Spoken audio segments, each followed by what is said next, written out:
10 minutes in mornings.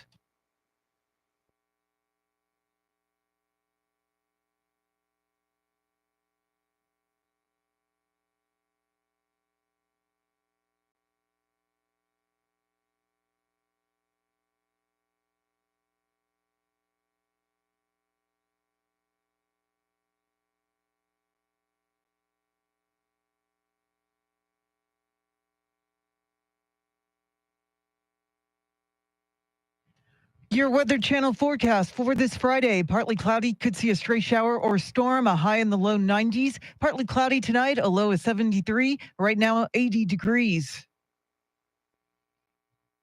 Well,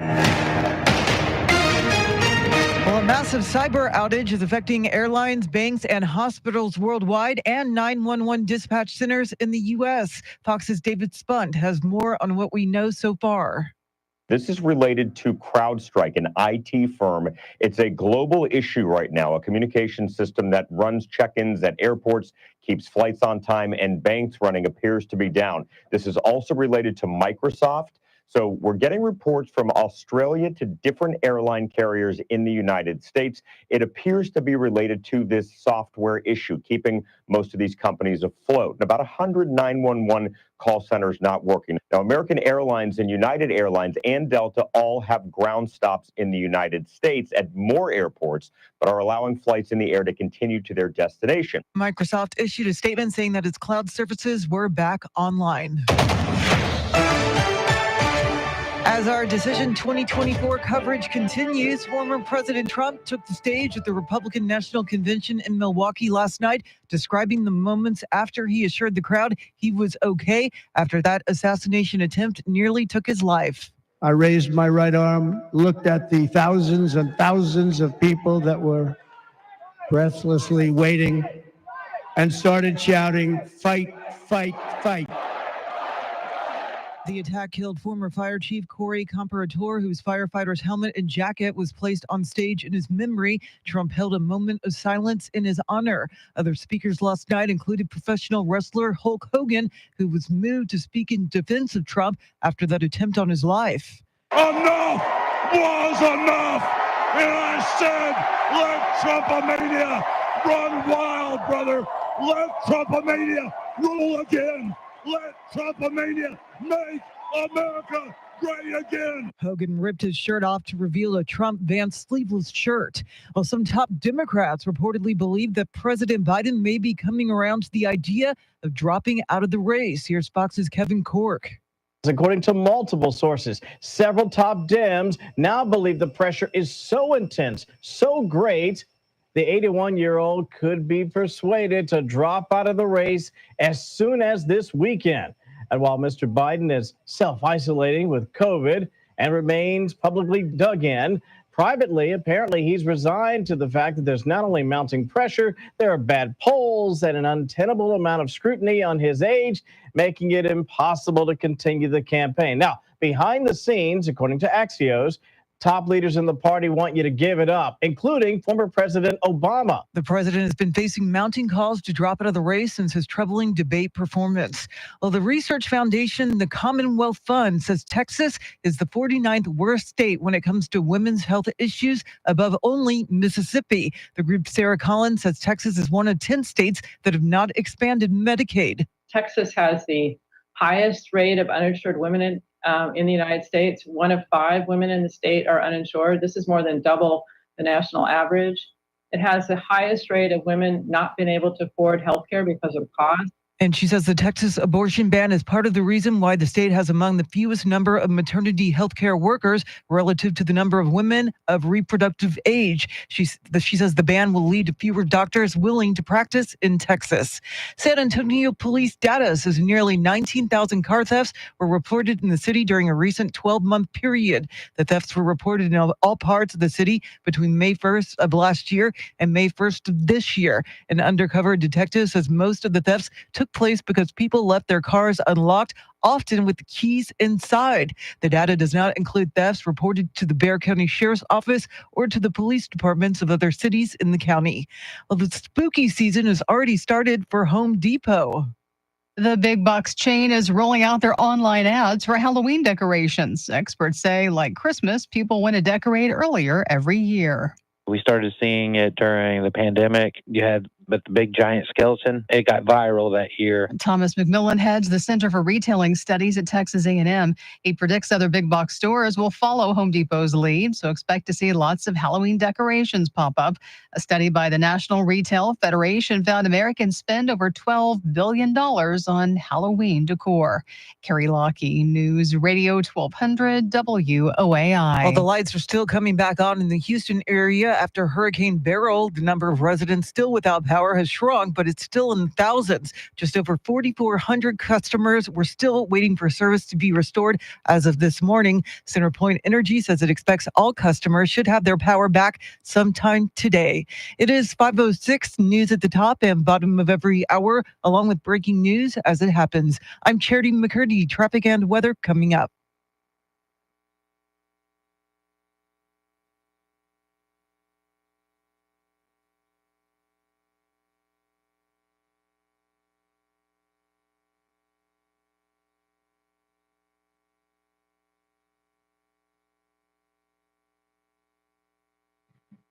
Good morning, Kemper, Rooster, Ray, Sam, Travis, Echo 5 Hotel. Welcome in.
Welcome into this beautiful day, the 19th day of July, 2024. 7 days until the Victor Wembanyama Olympics in Paris. 31 days until the Democratic National Convention in Chicago. 50 days until Taylor Swift's boyfriend opens up the NFL season against the Baltimore Ravens. 53 days until the second presidential debate, and 109 days until the 2024 election. And while those are all big days, Today's a pretty big day. It's the day we've been working for all week, and we made it. Today is Friday. Woo!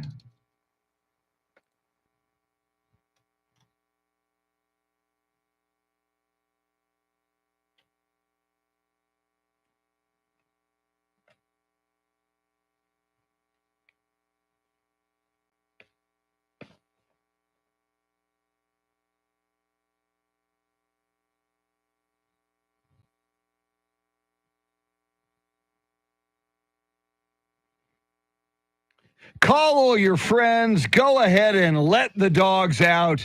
Drive naked down Commerce Street till you get pulled over. Celebrate. You made it to Friday. Charity McCurdy, how are you on this Friday? I am doing fabulous. I didn't think we were going to get here, but here we are, and it's so worth celebrating. Yes, we will celebrate. So much to talk about this morning. President Trump's acceptance speech last night at the Republican National Convention and predictions that Joe Biden can pull out of the presidential race as early as this weekend. We will cover it all. Randy Beamer will join us in studio in less than an hour at 6 o'clock. But let's get this party started with traffic and weather together.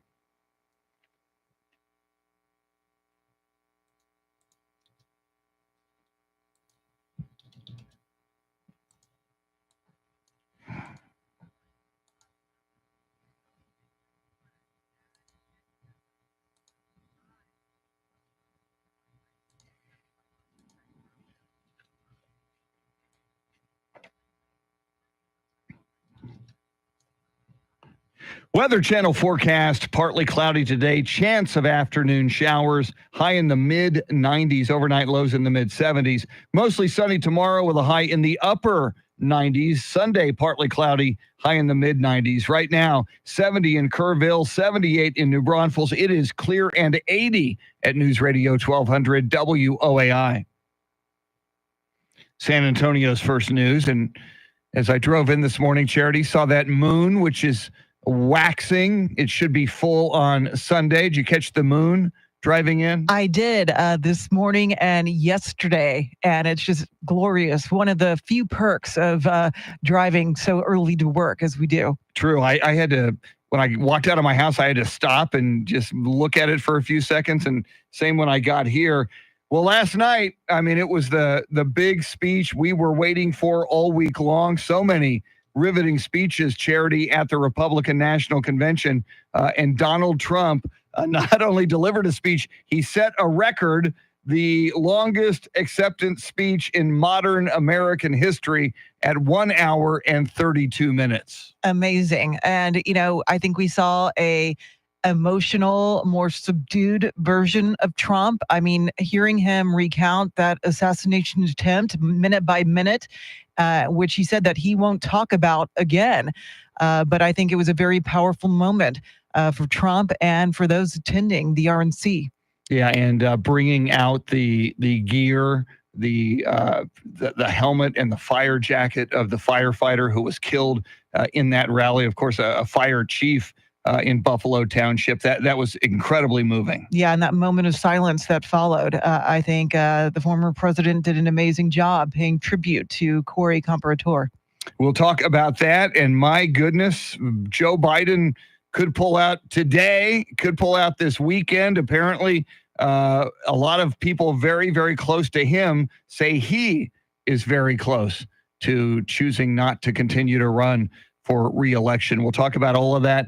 Lots coming up. And we're going to talk to you how you felt about Donald Trump's speech as well. WOAI News Time is 5:14.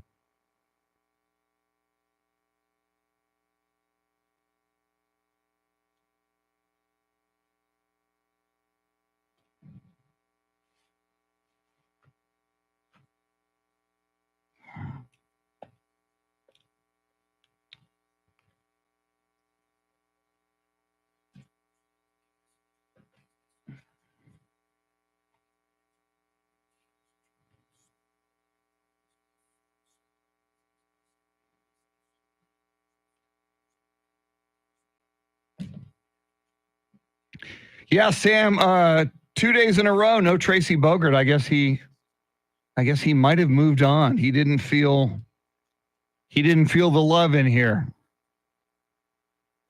which is too bad because I prefer that everybody's welcome and everybody's views are welcome. But he's not here.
Okay, Jeanette, thanks for telling me. Appreciate it.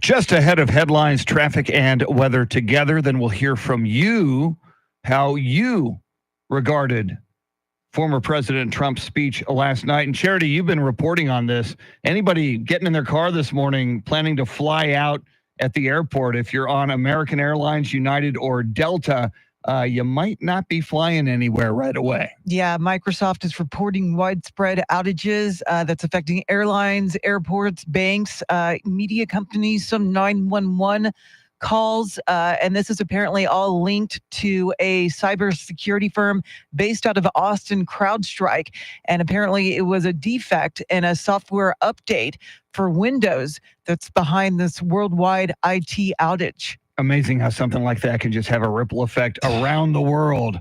And on a Friday, probably a lot of people were going to fly out somewhere for the weekend. Hopefully they get that fixed in short order. Charity, what else are you following? And once again, widespread outages are being reported this morning in connection to an Austin-based cybersecurity firm. Donald Trump is officially the Republican Party's nominee for president, and multiple reports indicate President Biden could bow out of the race as soon as this weekend. Well, the very latest coming up right now, traffic and weather together.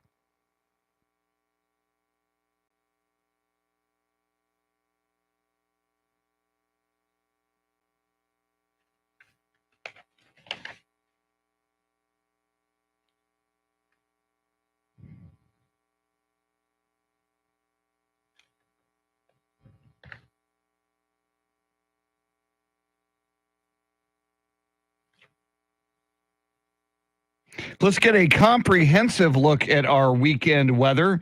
Here is News 4 San Antonio meteorologist Jeanette Calle. Good morning, Jeanette.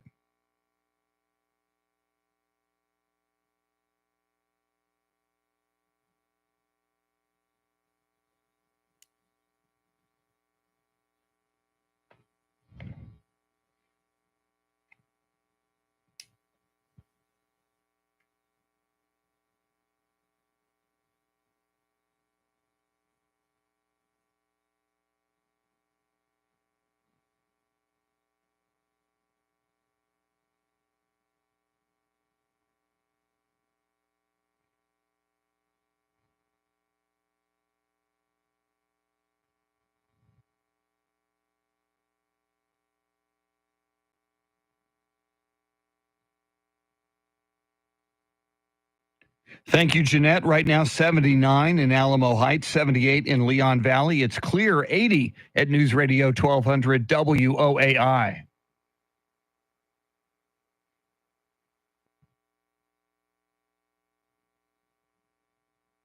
San Antonio's first news.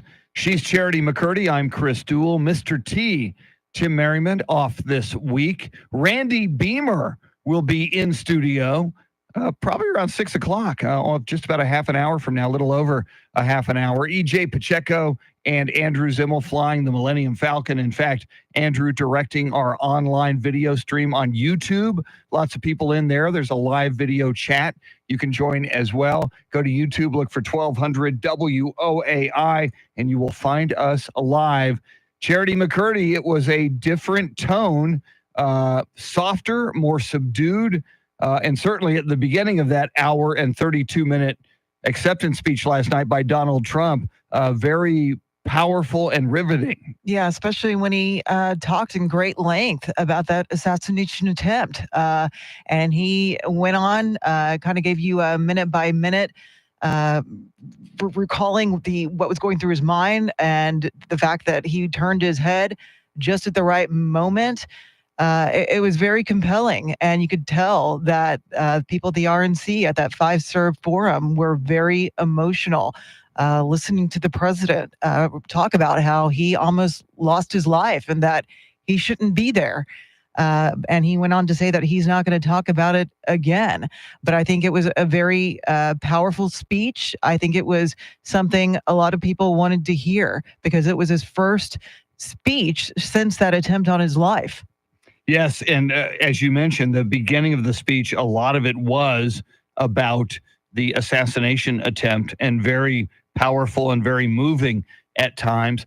And then he kind of later on in the speech went a little back to the Donald Trump that we are used to. He called Nancy Pelosi crazy. He had a couple of things to say about Joe Biden. Talked about, he brought up Hannibal Lecter at one point. Right. Talked about Kim Jong-un and these global leaders who he doesn't take any gruff from, but he said he thinks Kim Jong-un misses him. So you got a little bit of both, but I do believe overall it was more subdued. We would like to hear from our listeners. What did you think about the speech? Do you like the tone of the speech? Do you like Donald Trump a little more subdued? And your thoughts in general about how it went and what you would like to see moving forward in this campaign from Donald Trump. Charity McCurdy, how do they tell us what they feel? The free iHeartRadio app, you search 1200 WOAI, hit that red circle. That's the talkback button, 30 seconds to let us know what you thought.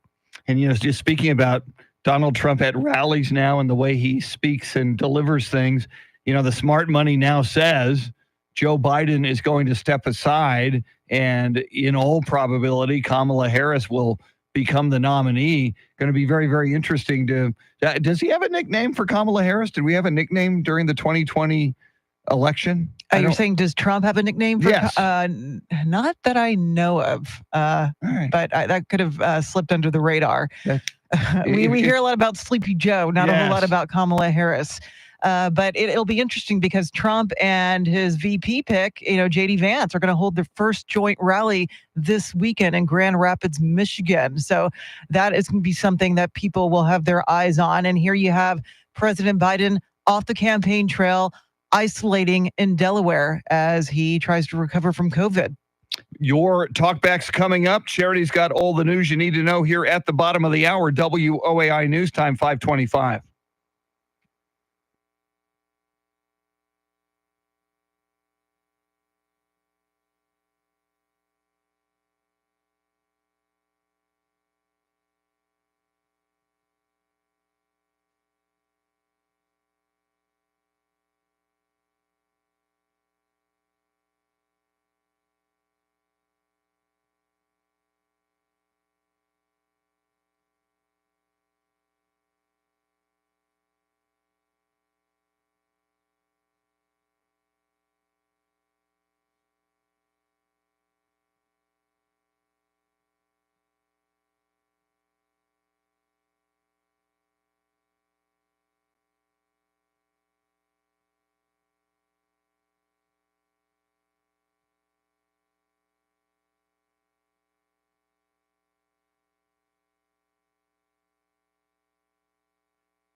All right, Charity McCurdy is coming up here in just a few, and I will back out for that. Yeah, Sam, I was sorry to hear of Bob Newhart's passing.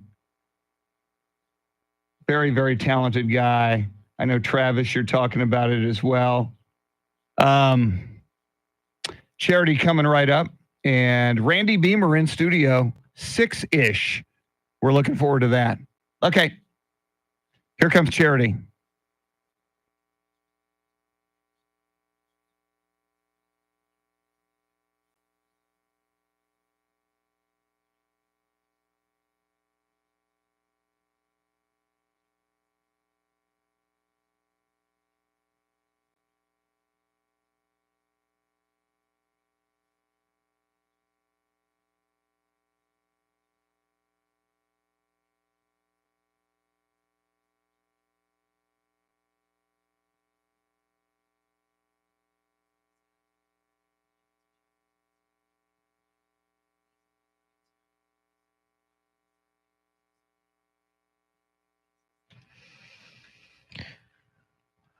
.31 is our time. San Antonio's first news. It is Friday. Good morning. I'm Charity McCurdy. Among our top stories, an IT software update is blamed for an outage that's affecting operations around the globe. And Donald Trump takes the stage at the RNC for the first time since the attempt on his life. Details ahead. First, traffic and weather together every 10 minutes in mornings.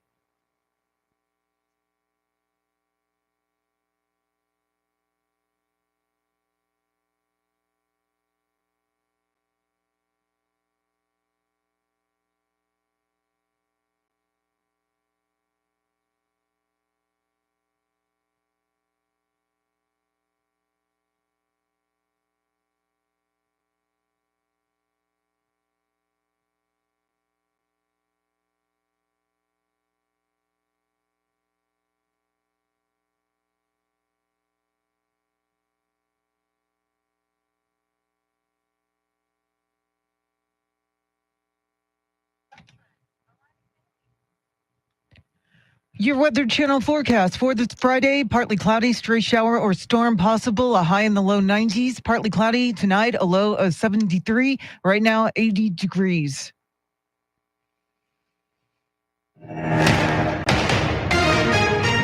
Widespread communication outages are affecting airlines, banks, and hospitals worldwide and 911 dispatch centers in the U.S. Fox's David Spunt has an update. American has lifted its ground stop that was affecting millions of passengers really across the world. All of the American flights and other flights that are in the air that are controlled by the FAA are allowed to continue to fly to their destination. The others are just ground stopped. But this outage is affecting millions of people from Sydney, Australia to Boston, Massachusetts to London, England. Rare to see such a global outage like this persisting for several hours.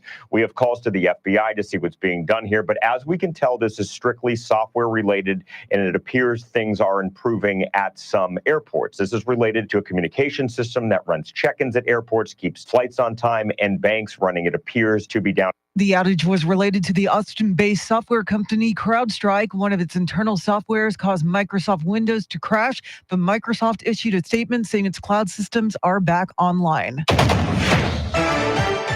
Well, former President Trump becomes the GOP presidential nominee for the third time in 8 years. Fox's Kristen Goodwin has more on Decision 2024. Former President Trump taking the stage at the Republican National Convention days after the attempt on his life. Despite such a heinous attack, we unite this evening more determined than ever. I am more determined than ever, and so are you. So is everybody in this room. Accepting the party's presidential nomination, returning to calls to secure the southern border and battle inflation and crime. It's a massive invasion at our southern border that has spread misery, crime, poverty, disease, and destruction to communities all across our land. But also discussing unity, confidence, strength, and hope. From the RNC in Milwaukee, Kristen Goodwin, Fox News. And other speakers included professional wrestler and entertainer Hulk Hogan. All you criminals, all you lowlifes, all you scumbags, all you drug dealers, and all you crooked politicians need to answer one question, brother. What you gonna do when Donald Trump and all the Trumpomaniacs run wild on you, brother? During his passionate speech, Hogan ripped his shirt off to reveal a Trump Van sleeveless shirt.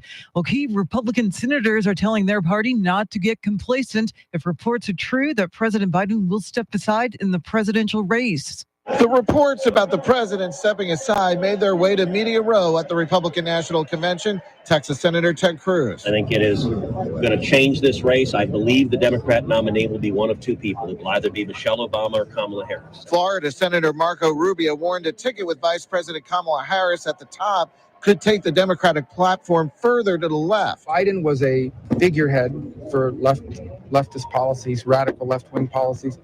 Kamala Harris is a legitimate left-wing political person. Both say Republicans can't let up for the next 3.5 months. In Milwaukee, I'm Rob Dawson. And President Biden is complaining that Elon Musk and his rich buddies are trying to buy this election. Biden made this complaint in a post on X, which Musk bought in 2022. Following Saturday's attempt on former President Trump's life, Musk endorsed Trump's run for the White House. Musk says he plans to donate $45 million a month to a new super PAC that supports Trump. Well, San Antonio's car thieves have been keeping cops busy this past year. San Antonio police report nearly 19,000 car thefts in the Alamo City from May of last year to May of this year. That does not include any thefts reported to the Bexar County Sheriffs or any of the other municipalities in the county. An SAPD undercover officer reports the lion's share of the thefts took place because drivers left a vehicle unlocked with keys inside, making it a perfect crime of opportunity for thieves. Eric Lycum, News Radio 1200 WOAI. The San Antonio water system is threatening to shut off water service to 2 apartment complexes because of unpaid debt. SAWS alerted the tenants of 6 apartment complexes that their water may be shut off next week. 2 of the complexes had more than 200 units. By yesterday, all but 2 of the complexes had paid the utility what they owed. SAWS cut off the water last month to 4 apartment complexes that were behind on their payments and ultimately collected.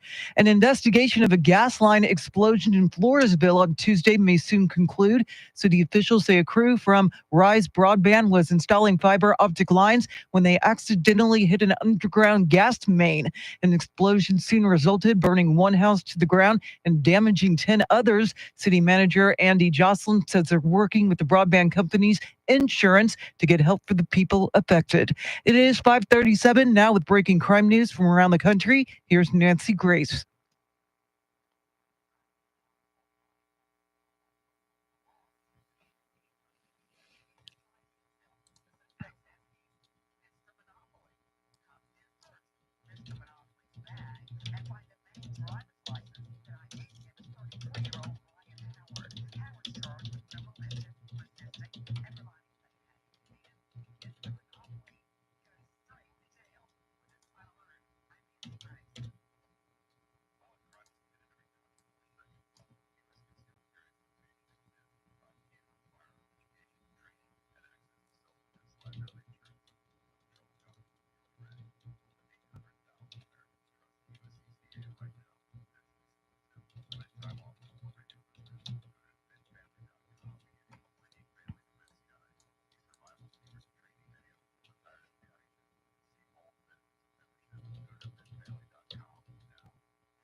Traffic and weather together in a minute. But first, a check of your money and the world of business. We say good morning to Ed Corey live at the Bloomberg News Desk.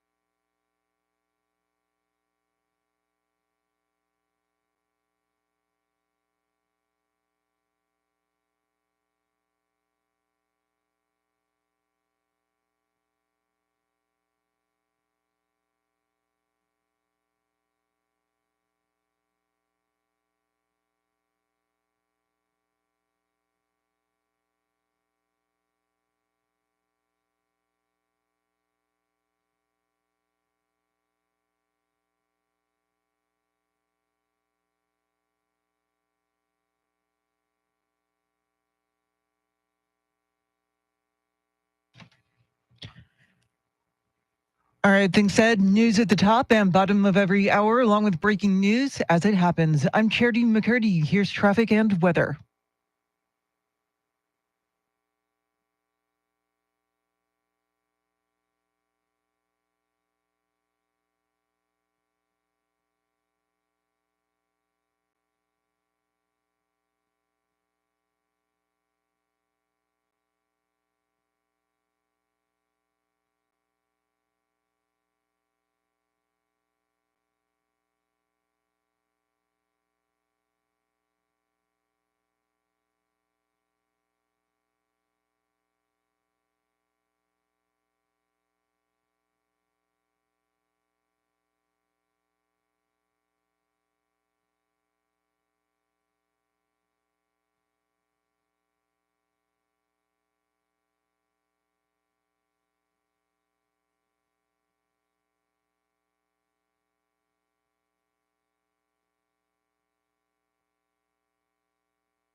San Antonio's first news, Charity McCurdy. I'm Chris Duell. Mr. T has the week off. Charlie Parker in the next hour with Those Were the Days. We'll also at 6:20 check in with White House correspondent John Decker in Milwaukee. He was there last night for former President Trump's acceptance speech at the Republican National Convention. 6 o'clock, Randy Beamer will join us in studio. And Charity, you've been reporting all morning long on that outage for so many computers online, and the CrowdStrike company now reporting that some services, including those used by American Airlines, are now slowly coming back online. That's good news for anybody flying American Airlines this morning. Most definitely. But the issue has not been completely resolved. The good news is that it is not a cyber attack. The cybersecurity firm CrowdStrike, which is based in Austin, said that it was basically a defect in a software update for Windows that resulted in this outage. But I mean, it's affecting millions. And I go back to that, that Spectrum internet outage, and we saw like all the problems that caused. I mean, it's like everything just shuts down. Yeah. It makes you think, man, we really need a backup plan. Yeah. In addition to American Airlines, Delta, and United, their flights have been grounded. So we'll continue to track that all morning long. And of course, the big story this morning, Charity, reaction to former President Trump's acceptance speech last night, the longest in modern American history for an acceptance speech at 1 hour and 32 minutes. Trump's previous acceptance speeches in 2016, 1 hour 16, in 2020, 1 hour 10. So he broke his own records. No surprise. He likes to go off script, but I thought he did a good job of recounting that assassination attempt, paying tribute to the victims, and then shifting to policy. I think he only mentioned President Biden's name once. But I think as far as the goal of having a message of unity was accomplished, he talked about how he wants to be a president for all of America, not just half of America. Yeah, and he talked about securing, the Democrats will often say that the Republicans ultimately want to do away with Social Security and Medicare. He said he would protect Social Security and Medicare. And he said one of the ways he was going to do it was through deporting those people who are here illegally. He said they are a problem in the system. They're causing, they're taking money away from what would go to Social Security and Medicare in this country. And that one of the big fixes would be to, be much, much, much tougher on immigration. And immigration, the southern border, is one of the top voter concerns. So I think he touched on all the big issues, including, inflation, energy independence, China as well. Yes. And he emphasized once again that a lot of the wars you now see, he mentioned China, he mentioned Russia, he mentioned that Russia was not aggressive with any of its neighbors when he was in office, that they wouldn't be. And he said that China and Russia are scared of him. And that's one of the reasons why they behave when he's in office. Yeah, it's always chilling when, he issues that warning that, we're on the brink of World War III under the Biden administration.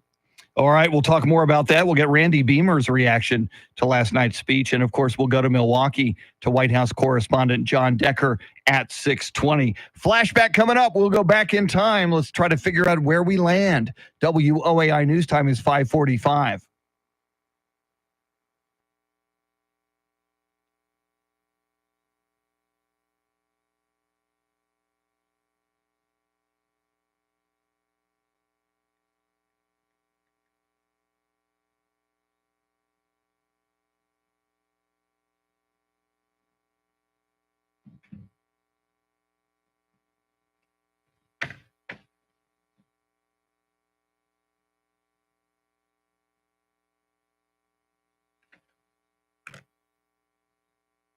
Jacob C. Hernandez, welcome in. M1A1, Echo.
It may be 2024 where you are, but we're going back in time. We just don't know what year we're going to land in. See if you can figure it out. We'll try to figure it out. Let's play flashback.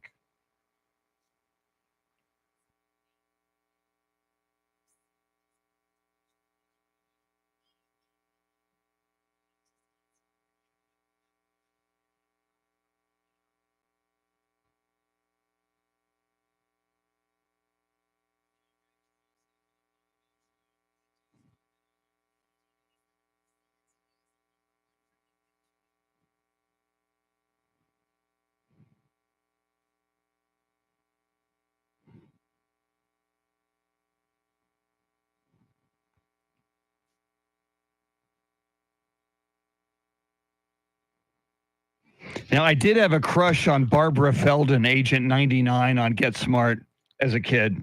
Charity, Yeah. I'm just saying. I'm thinking right down the middle, 1965. Do you have a feeling? I have no idea. 65, I guess. I'll take a wild guess on All right. 65. Let's see.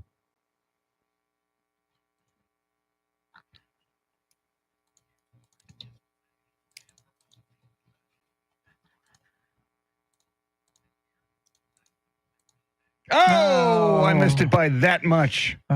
Should have asked you on that one. I should You have. can't win them all. I shouldn't have swayed you on 1965. Charity, what else are you following? Well, some major airlines are issuing global stops due to an outage that's linked to an IT software update. Former President Trump delivered a message of unity while also attacking Biden policies during his RNC speech, and over 4,000 Houston area residents are hoping their power gets restored today. We'll have the latest coming up right now, traffic and weather together.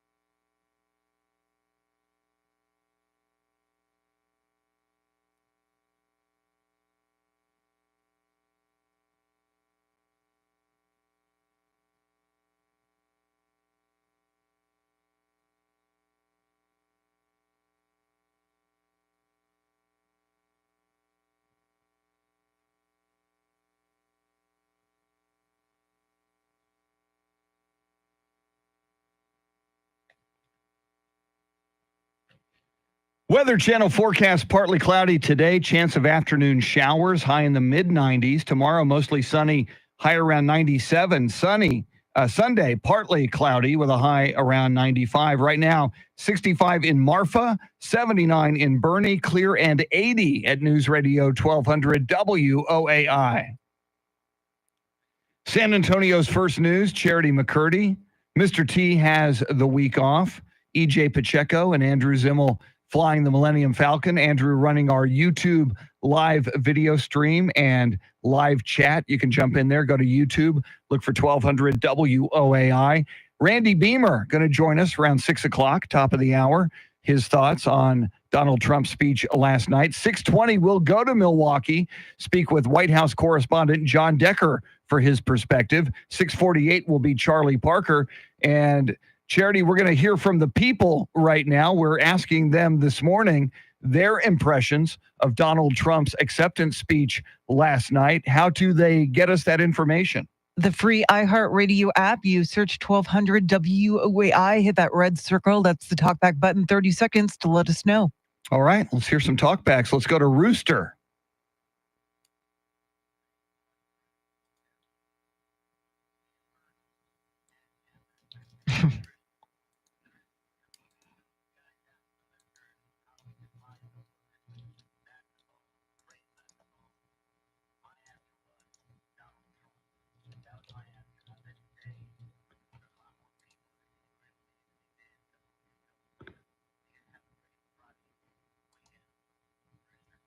You got to like Rooster with shout outs to other listeners. Yeah. Tapmaster and Kemper. Very nice.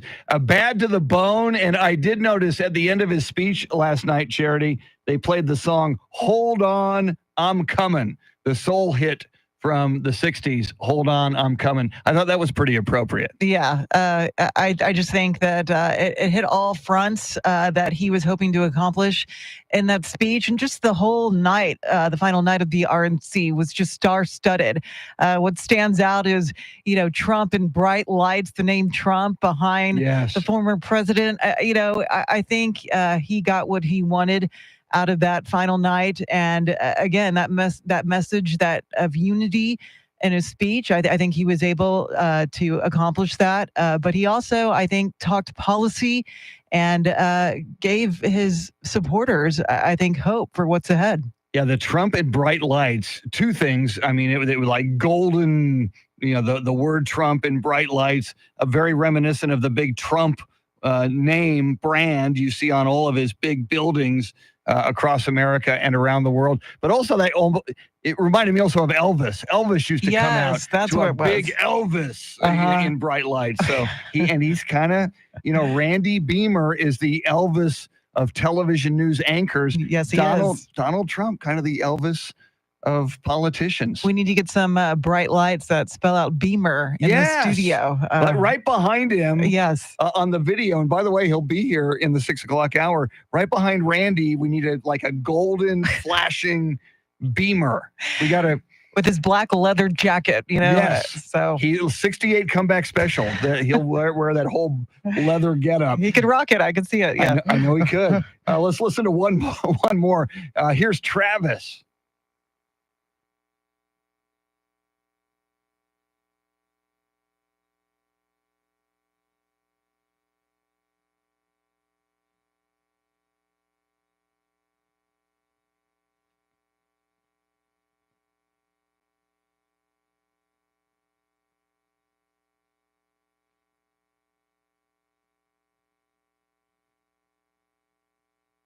Great point by Travis. I think it's a good strategy. Yeah, I mean, if undecided voters were paying attention to the RNC specifically last night, I mean, who knows? It could bring them over to Trump's side. Big 6 o'clock hour. Randy Beamer will join us in studio. We'll go to Milwaukee, get the latest and a reaction from White House correspondent John Decker. Charlie Parker at 6:48. Charity with everything you need to know right here at the top of the hour. WOAI News Time 5:57.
Mr. T is fine. All is well, and he's due back.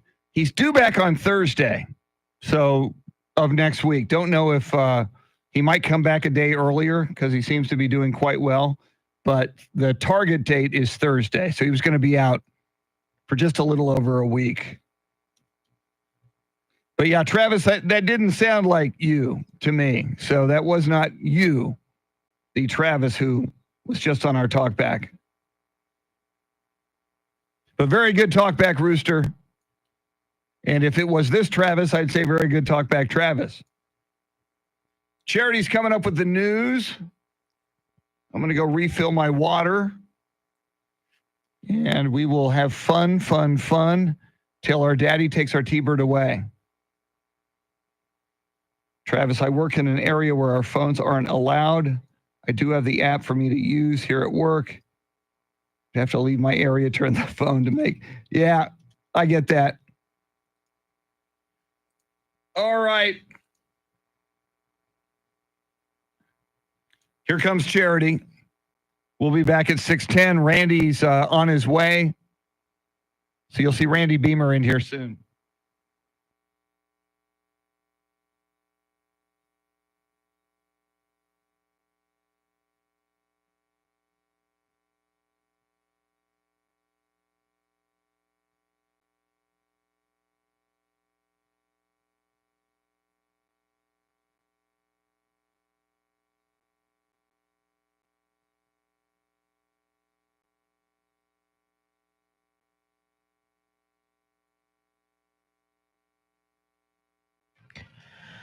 Six o'clock is our time. San Antonio's first news. It is Friday. Good morning. I'm Charity McCurdy. Among our top stories, a cyber outage is affecting operations around the world, and Donald Trump is officially the Republican Party's nominee for president. Details ahead. First, traffic and weather together every 10 minutes in mornings.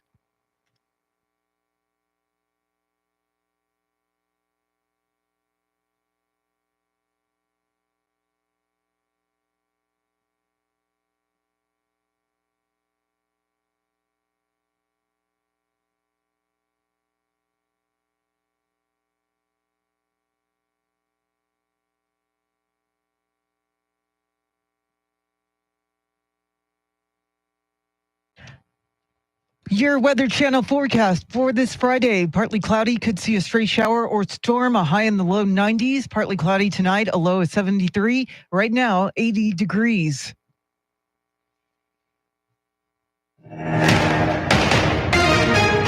Well, a global internet outage involving Microsoft is affecting flights, banks, and companies around the world. Here's Fox's Tanya G. Powers. The outage has caused disruptions to flights, retail outlets, banks, media outlets, hospitals, and many others around the globe.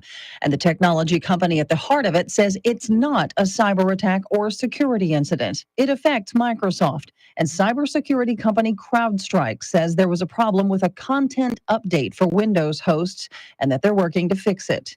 In the U.S., American, United, and Delta Airlines grounded flights, and the outage also appears to have affected emergency 911 lines in multiple states.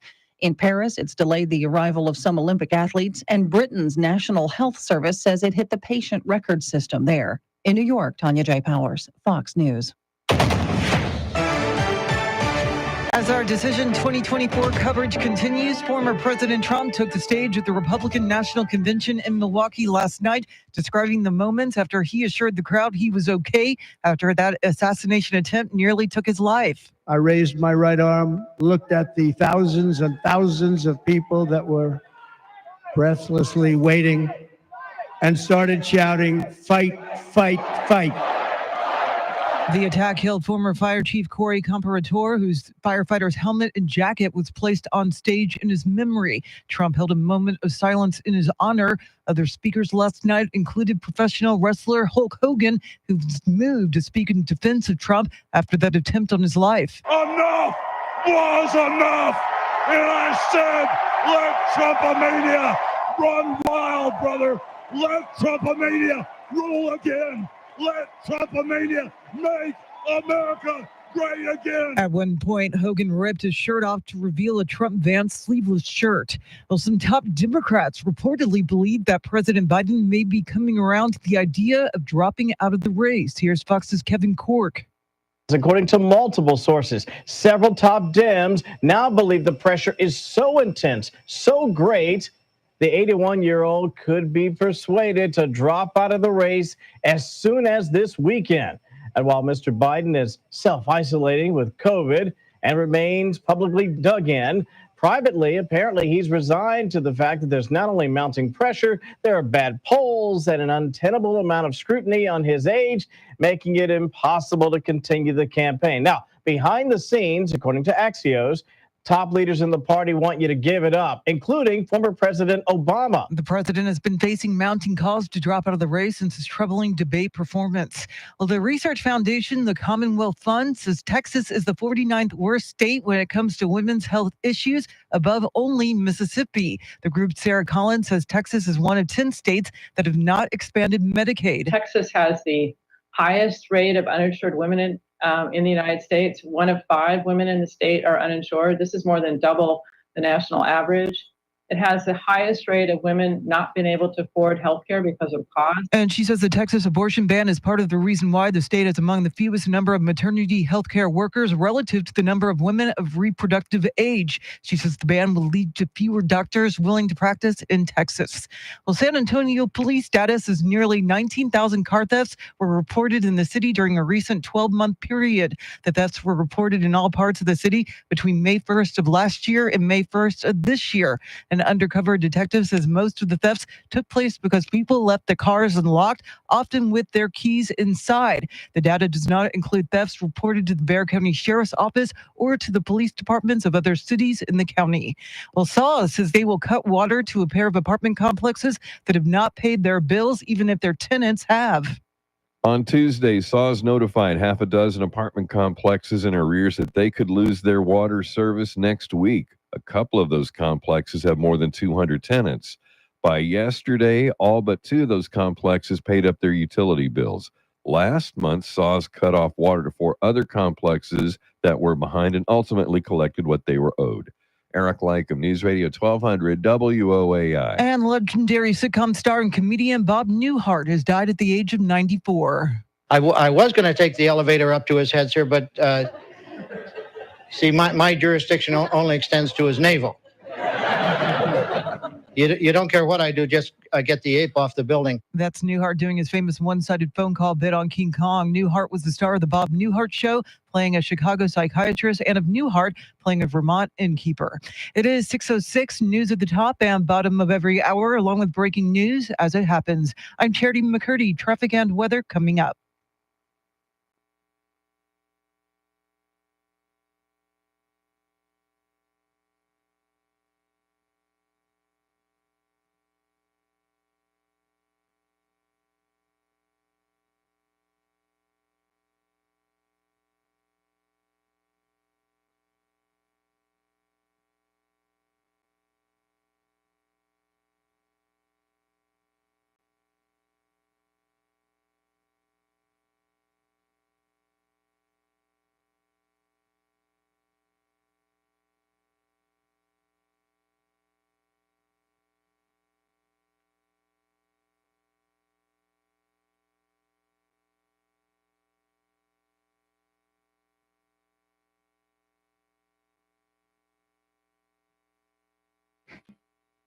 We now have a Kemper talkback. I haven't heard it yet, but we'll play that next time we play talkbacks, which right now that looks like 6:52 because we've got John Decker here at 6:20 and Randy Beamer coming into the studio very soon.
San Antonio's First News, Randy Beamer is in studio. We'll hear from him in a moment. We will go to Milwaukee. White House correspondent John Decker was in the building at Fiserv Forum last night to witness Donald Trump's acceptance speech. We will hear from him, get his review coming right up. But first, let's get you caught up on traffic and weather together.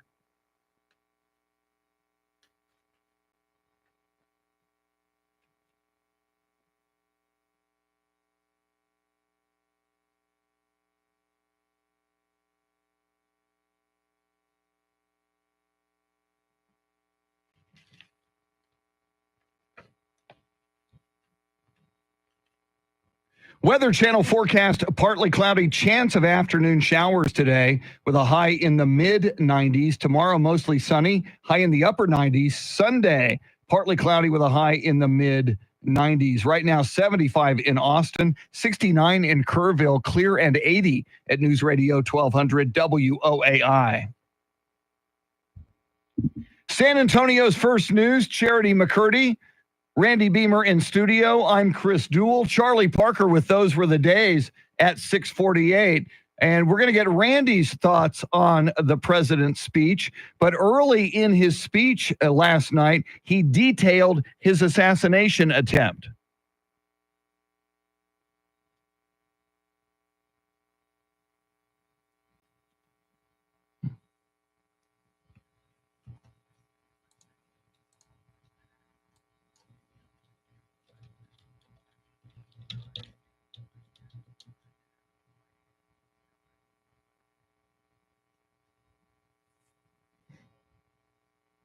Randy Beamer, very powerful moments early on in that speech. Early on, they said for about the first 25 minutes or so, it was the different Trump when he was talking about, many people say it was a providential moment, and the crowd roared like no crowd I've ever heard before, talking about the speech, but then, or talking about his speech where he was shot, but then it morphed into kind of the usual stump speech. It's like he tore up that speech that he was going to give for the first part of it, and then the rest of it was more of a typical stump speech when he said, you know, the election, they used COVID to cheat, and he went back to that. So there was a newer, kinder, gentler Trump for a while, and then there was Trump.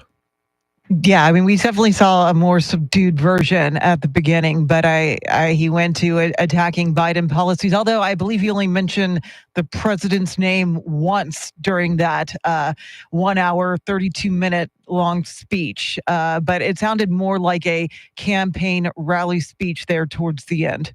Yeah, right. and it was kind of his greatest hits there by the time he got to the second half. When he did mention Biden, it was the same line that he's used before. If you add up all the 10 worst presidents together, they still wouldn't be as bad as, and he paused, Biden.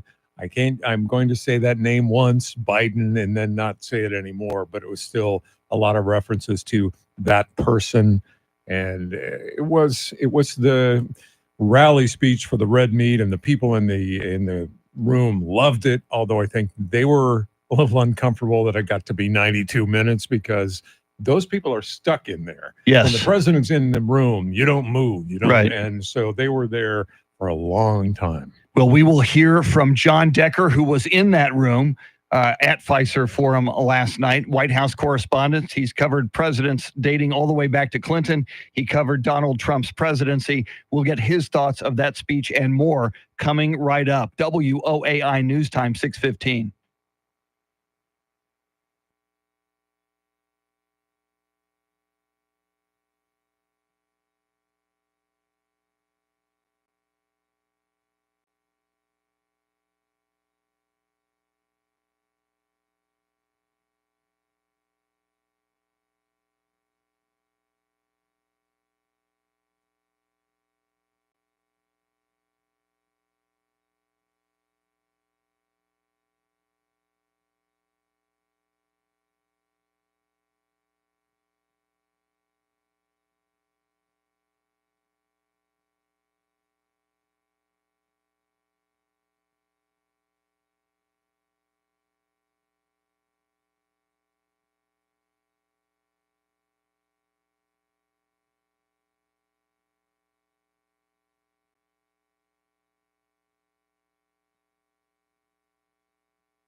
Coming right up, White House correspondent and attorney John Decker was in the room where it happened last night.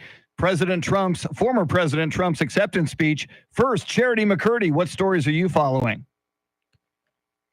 Former President Trump accepted his party's nomination at the RNC last night. A cybersecurity firm is being blamed for massive IT outages, and some city apartments are in danger of having their water cut off. We'll have the latest coming up right now, traffic and weather together.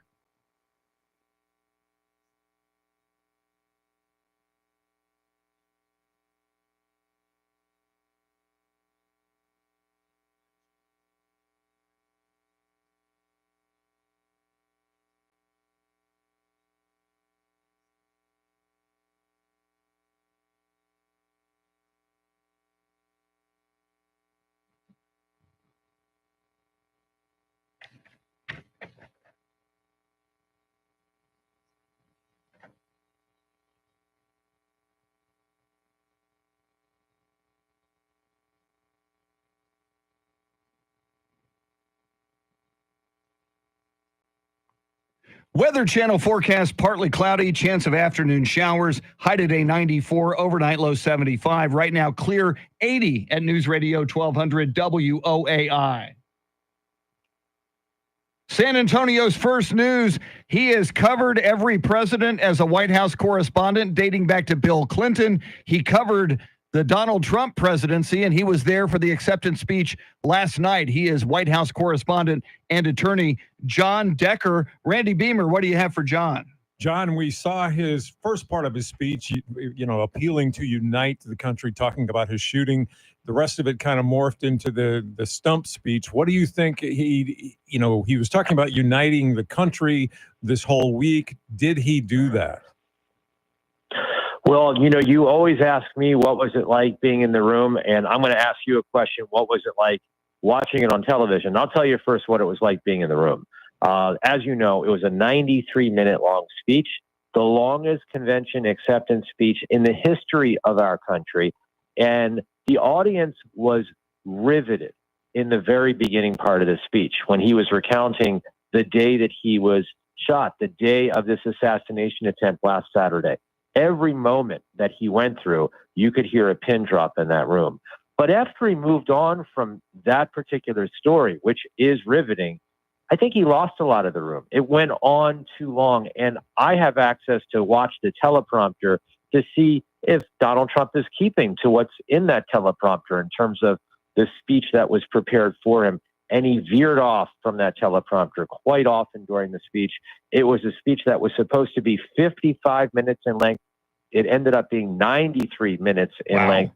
And for me, being in that room, there were people who clearly, were not paying attention by the conclusion of that speech. What was it like for you watching it at home? Charity? I think that he was able to deliver a message of unity. I did think it went on a little long, but I think it was a powerful moment, especially when he recounted minute by minute what took place during that assassination attempt. And then the later part, as you said, I personally watched about the first 30 minutes, and then my daughter called, and I had to take the call. We talked 20 minutes, and I'm thinking, I missed most of the speech, and I didn't. And then it was like going to what he was going to speak like in Bethel Park, Pennsylvania, or Butler, Pennsylvania. It was the stump speech that I would guess that some of his aides would rather him have not gone on so long. That, if you did tune in to see it and you watched the whole thing and you were undecided, you saw the same person. Well, it's going to be interesting to see what happens as the campaigning continues. I'm often asked, well, who's going to be his opponent? Is it going to be Joe Biden?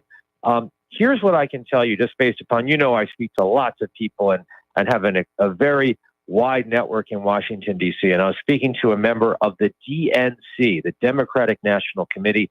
This is someone who actually has a say in determining potentially who the nominee is.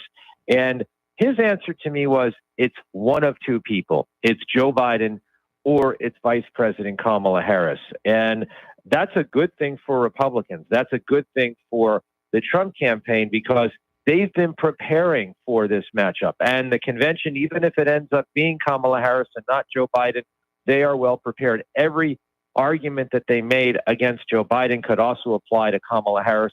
She is part of that team. She's a part of the administration. It will not be someone from the deep bench that Democrats do have, although there have been, there's been talk about a Gretchen Whitmer or a Gavin Newsom. It's pie in the sky. That's not going to happen. It's going to be one of those two people that Donald Trump will face in November. And finally, John, we're hearing reporting that Joe Biden could choose to step aside as early as this weekend. What are you hearing about that from your sources?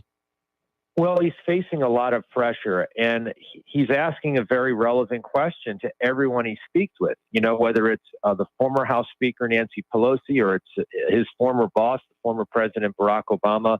And that question is this: what's your plan B? If it's not me, you knock me out of there, then what do you have? Do you think Kamala Harris can actually win the presidency? Do you think she can beat Donald Trump? And if they don't know the answer, or if they reply, the answer is no, she can't win either, then why should he step away? He's earned the right, he says, to be the Democratic nominee. He won 87% of the vote in the primary process. So, as you know, interview after interview, he's been digging in his heels. He says, I'm not going anywhere. I don't know if all of these conversations convinces Joe Biden, or for that matter, Jill Biden, to step out of the race. But ultimately, it's up to the president in terms of what he wants to do. I think that he's concerned, and you understand this, it's a human nature thing. Mm-hmm. He's concerned about his legacy if he steps away. He's concerned about being humiliated after what he views as a very successful first term as president. Going to be a fascinating coming days. He's the best in the business. White House correspondent and attorney John Decker. Charity McCurdy with everything you need to know at the bottom of the hour. More with Randy Beamer coming up. WOAI News Time 627.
Later than Chris thinks, but don't bet on it. Andrew, what do you think? I think it's happening Friday, 8:30 Central Time. I think it happens this morning, Chris. Wow. That's Wow. my we'll see what happens.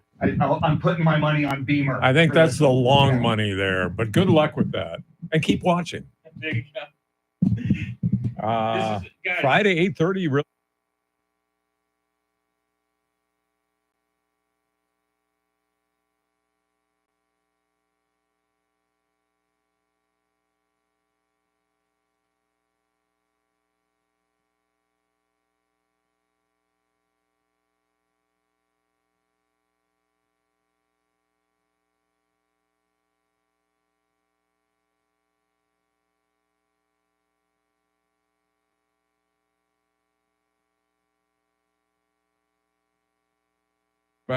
Well, this is good for Democrats because they know this is the guy they're going to run against, that it's the same guy. Yeah. He's not going to be harder to beat because he's the saint and the savior and the kumbaya.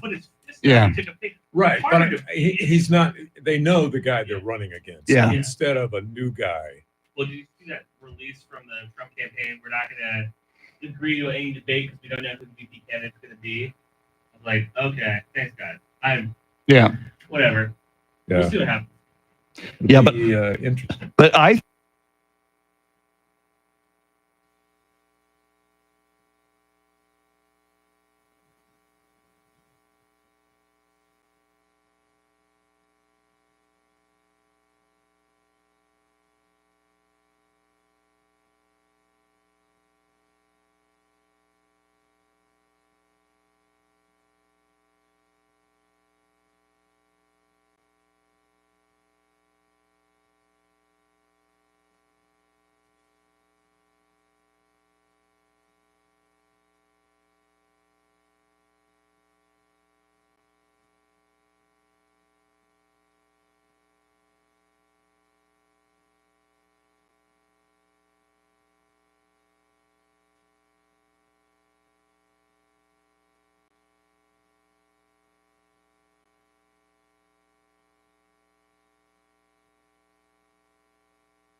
.632 is our time. San Antonio's first news. It is Friday. Good morning. I'm Charity McCurdy. Here are some of our top stories. An IT software update is blamed for an outage that's affecting operations around the globe. And Donald Trump takes the stage at the RNC. Details ahead. First, traffic and weather together every 10 minutes in mornings.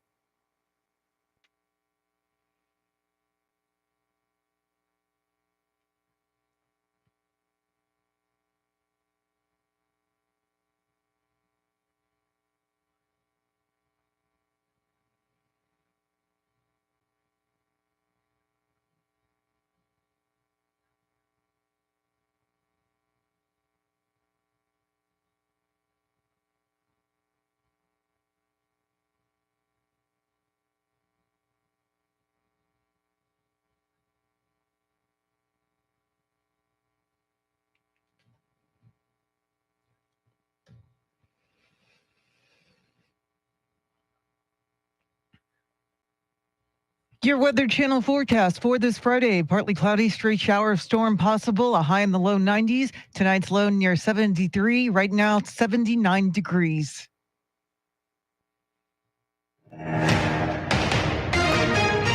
Well, widespread communication outages are affecting airlines, banks, and hospitals worldwide and 911 dispatch centers in the U.S. Fox's David Spunt has more. American has lifted its ground stop that was affecting millions of passengers really across the world. All of the American flights and other flights that are in the air that are controlled by the FAA are allowed to continue to fly to their destination. The others are just ground stopped. But this outage is affecting millions of people from Sydney, Australia to Boston, Massachusetts to London, England. Rare to see such a global outage like this persisting for several hours. We have calls to the FBI to see what's being done here. But as we can tell, this is strictly software related, and it appears things are improving at some airports. This is related to a communication system that runs check-ins at airports, keeps flights on time, and banks running. It appears to be down. And the outage was related to the Austin-based software company CrowdStrike. One of its internal softwares caused Microsoft Windows to crash, but Microsoft issued a statement saying its cloud systems are back online. Well, former President Trump has become the GOP presidential nominee for the third time in 8 years. Fox's Kristen Goodwin has more on Decision 2024. Former President Trump taking the stage at the Republican National Convention days after the attempt on his life. Despite such a heinous attack, we unite this evening more determined than ever. I am more determined than ever, and so are you. So is everybody in this room. Accepting the party's presidential nomination, returning to calls to secure the southern border and battle inflation and crime. It's a massive invasion at our southern border that has spread misery, crime, poverty, disease, and destruction to communities all across our land. but also discussing unity, confidence, strength, and hope. From the RNC in Milwaukee, Kristen Goodwin, Fox News. Meantime, former House Speaker Nancy Pelosi is telling House Democrats President Biden may soon be persuaded to exit the race soon. On Thursday, the Washington Post said that Pelosi has been talking with Biden's inner circle about low poll numbers. Pelosi is thought to be Biden's closest ally. On the same day, the New York Times reported that Biden has begun to accept the idea that he may not be able to win in November and may have to drop out of the race. I'm Mark Mayfield. An investigation of a gas line explosion in Floresville on Tuesday may soon conclude. City officials say a crew from Rise Broadband was installing fiber optic lines when they accidentally hit an underground gas main. An explosion soon resulted, burning one house to the ground and damaging 10 others. City manager Andy Jocelyn says they're working with the broadband company's insurance to get help for the people who were affected. San Antonio's car thieves may have been keeping cops busy this past year. Eric Lycum has details. San Antonio police report nearly 19,000 car thefts in the Alamo City from May of last year to May of this year. That does not include any thefts reported to the Bexar County Sheriffs or any of the other municipalities in the county. An SAPD undercover officer reports the lion's share of the thefts took place because drivers left a vehicle unlocked with keys inside, making it a perfect crime of opportunity for thieves.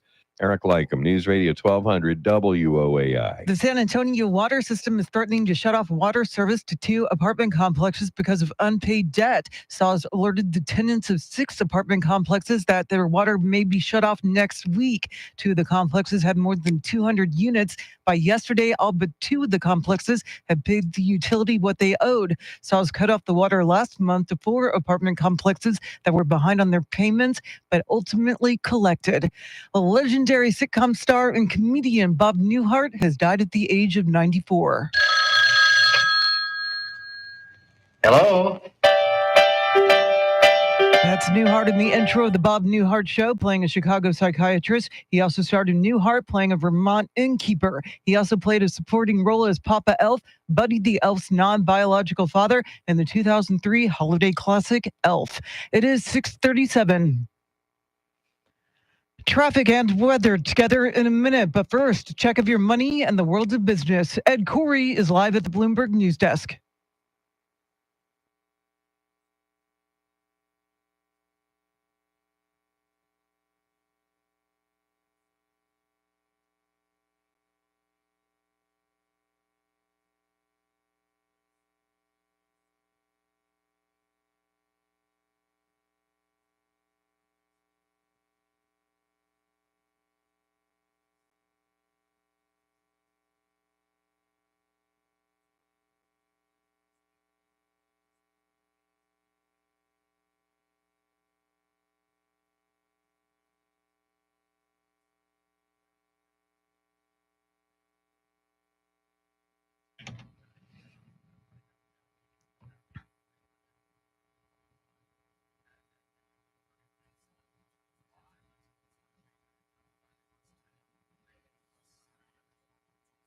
All right, thanks, Ed. News at the top and bottom of every hour, along with breaking news as it happens. I'm Charity McCurdy. Here's traffic and weather.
San Antonio's First News, Randy Beamer in studio. She's Charity McCurdy. I'm Chris Duell. Mr. T has the week off. Charlie Parker, minutes away with Those Were the Days. EJ Pacheco and Andrew Zimmel doing the heavy lifting, all the technical stuff, including Andrew with our YouTube broadcast. We are live on YouTube. Go look for 1200 WOAI and you will find us. What a week. We're less than a week back from the assassination attempt.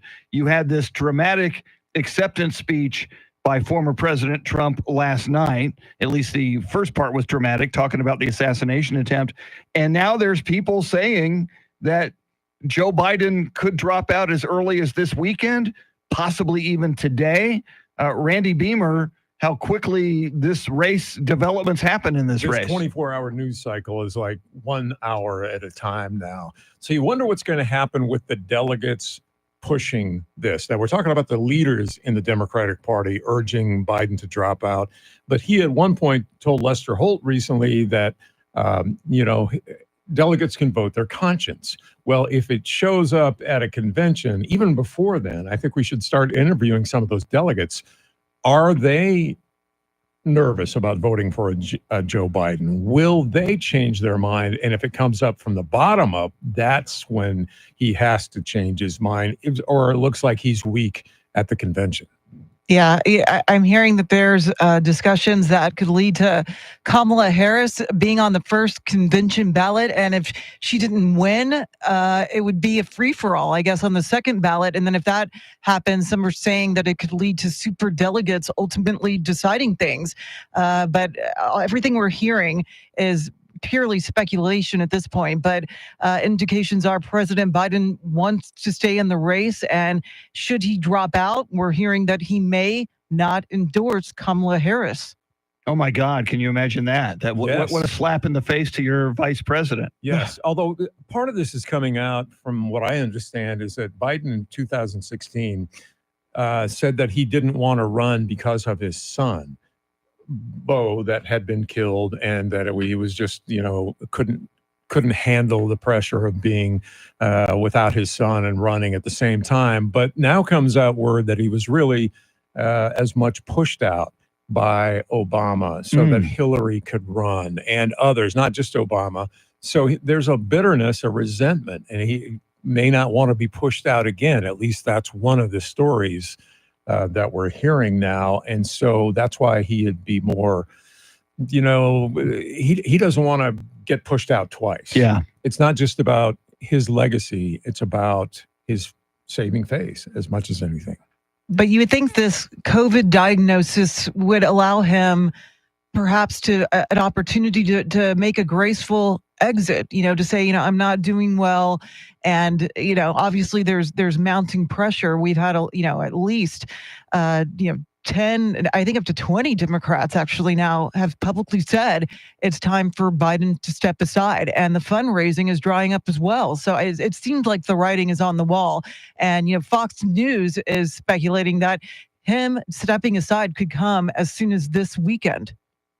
Or earlier, the way I think earlier, according to Andrew Zimmel, one of our kids in the booth, but earlier also to change the news cycle.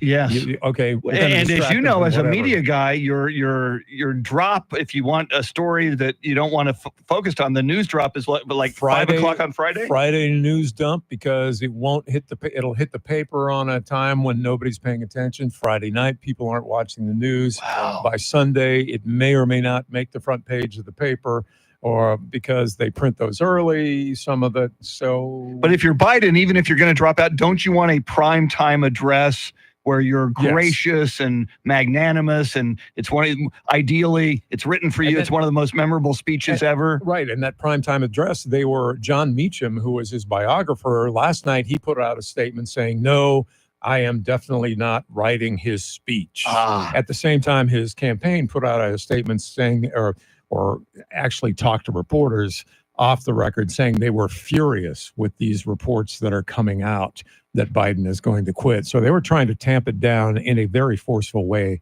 last night, but then again, today it's 12 hours later. Yeah, 12 hours is an eternity, as you mentioned. All right, coming up, Charlie Parker with Those Were the Days. And we're asking you, how did you feel about Donald Trump's acceptance speech last night? We'll play your talkbacks coming up in a few minutes as well. WOAI News Time, 645.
And here are some of the stories we're following for you. Former President Trump spoke in detail about his assassination attempt during last night's convention.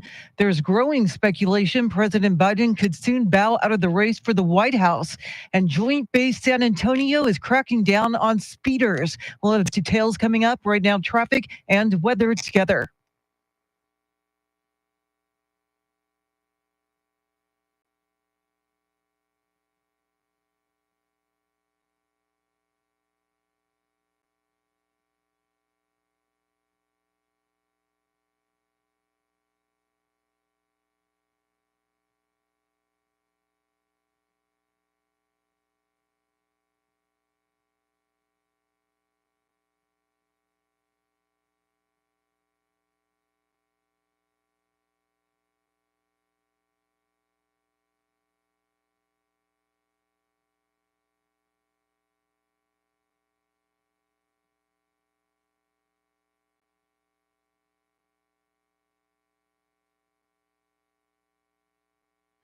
Your Weather Channel forecast: partly cloudy, chance of afternoon showers with a high in the mid-90s, overnight lows in the mid-70s.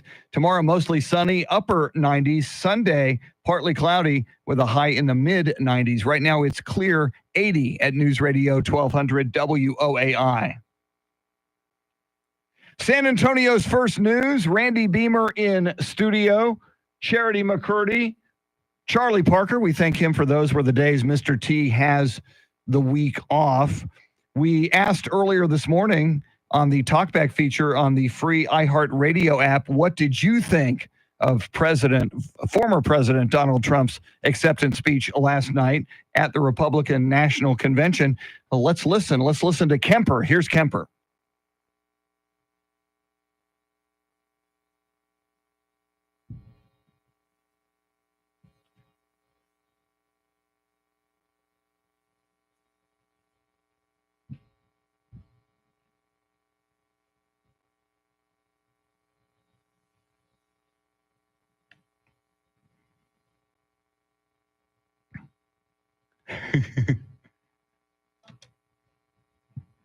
We love hearing from Kemper. There was a whole lot going on in that. I think you're right, brother. Yeah. All right, Randy, what did you think of the Hulk Hogan contribution? I think it was effective. I mean, for what they wanted, it was a pep rally, and they're speaking again in the hall to the base of the base of the base of the party. And so they're eating that up. I don't know how it played on TV, but it was, kind of humorous. And they needed that to lighten up, because you had all these long speeches and a 93-minute speech or whatever from Trump. So I think that gave it a break. Yeah, anytime you see the Hulk, ripping his shirt, I think it's highly entertaining.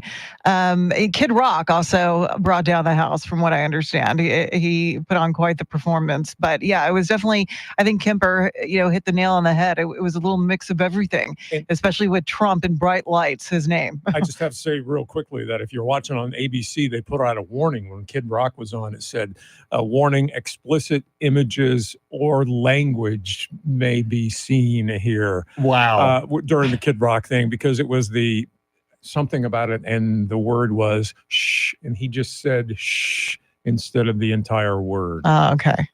Well, that was nice of him. Yeah. So that was, it's one of those things where people might have turned up the TV to see if there was that, but that was something I don't think we've ever seen at a convention before. Do you think, Randy, and you've covered many conventions, you've been to many conventions, do you think the Democratic National Convention, I know, they're like a month away roughly, do they look at this and go, oh, we need to change this, or we need to add this to, or how discerningly are they looking at this? Well, they're looking at this, but then they can't plan for it yet, because who knows what's going to happen in terms of the candidates and delegates wanting to choose their own candidates, even if it has been decided for, or maybe especially if it has been decided for them.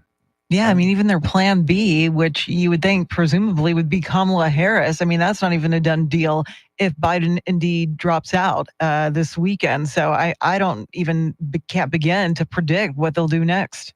Going to be fascinating. And if it does become an open convention and a free-for-all to nominate their candidate, man, that could be some fascinating television coming our way in just a little bit, right around a month. All right, Charity's going to have all the news you need to know at the top of the hour. But right now, let's get a weekend preview. Here's Jenny James from Q1019.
Seven o'clock is our time. San Antonio's first news. It is Friday. Good morning. I'm Charity McCurdy. Among our top stories, a cyber outage is affecting operations around the world, and Donald Trump is officially the Republican Party's nominee for president. Details ahead. First, traffic and weather together every 10 minutes in mornings.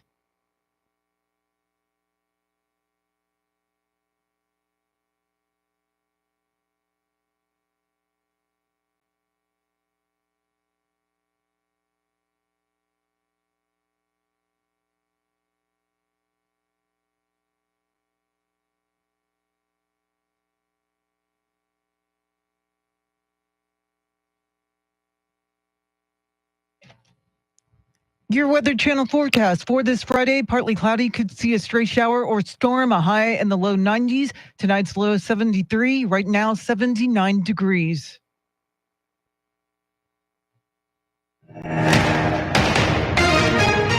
Well, Delta, United, American, and other airlines were stuck on the ground this morning, with officials saying the stop was linked to tech issues. Fox's David Spott has more.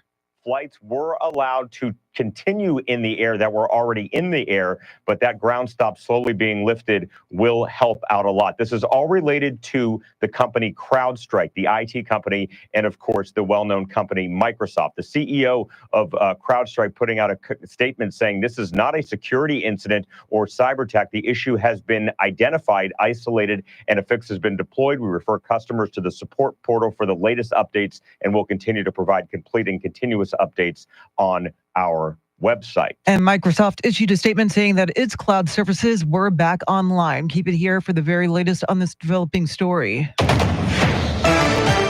Well, former President Trump took to the stage at the Republican National Convention in Milwaukee last night, describing the moments after he assured the crowd he was okay after that assassination attempt nearly took his life. I raised my right arm, looked at the thousands and thousands of people that were breathlessly waiting, and started shouting, "Fight, fight, fight."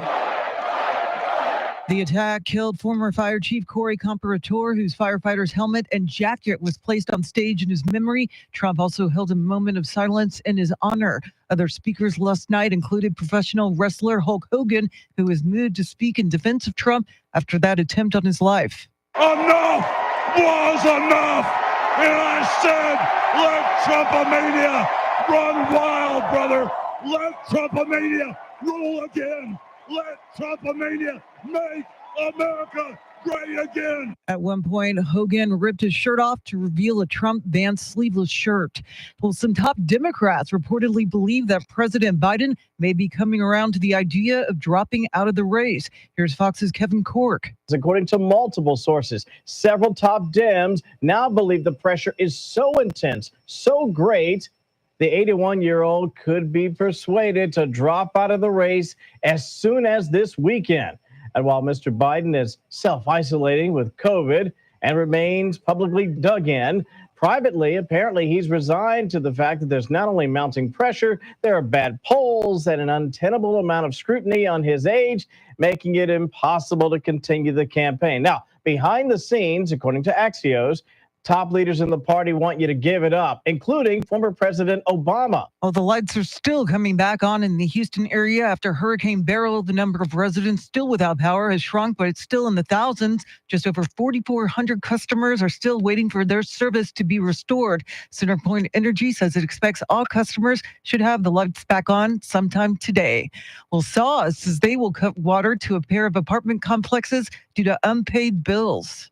On Tuesday, SAWS notified half a dozen apartment complexes in arrears that they could lose their water service next week. A couple of those complexes have more than 200 tenants. By yesterday, all but 2 of those complexes paid up their utility bills. Last month, SAWS cut off water to 4 other complexes that were behind and ultimately collected what they were owed. Eric Lycum, News Radio 1200 WOAI. Well, Joint Base San Antonio is cracking down hard on speeders. Officials say 70% of drivers on the base have been going at least 5 miles over the speed limit, increasing dangers for nearby residents. Effective next month, drivers who exceed the limit by 20 or more miles per hour will have driving privileges revoked for 30 days, while those who speed 10 to 19 miles over will lose privileges for 15 days. Well, the Research Foundation, the Commonwealth Fund, says Texas is the 49th worst state when it comes to women's health issues, above only Mississippi. The group Sarah Collins says Texas is one of 10 states that have not expanded Medicaid. Texas has the highest rate of uninsured women in the United States. 1 of 5 women in the state are uninsured. This is more than double the national average. It has the highest rate of women not being able to afford health care because of cost. And she says the Texas abortion ban is part of the reason why the state has among the fewest number of maternity health care workers relative to the number of women of reproductive age. She says the ban will lead to fewer doctors willing to practice in Texas. It is 7:06, news at the top and bottom of every hour, along with breaking news as it happens. I'm Charity McCurdy. Traffic and weather coming up.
Good morning, Eric. Good morning, everybody in here.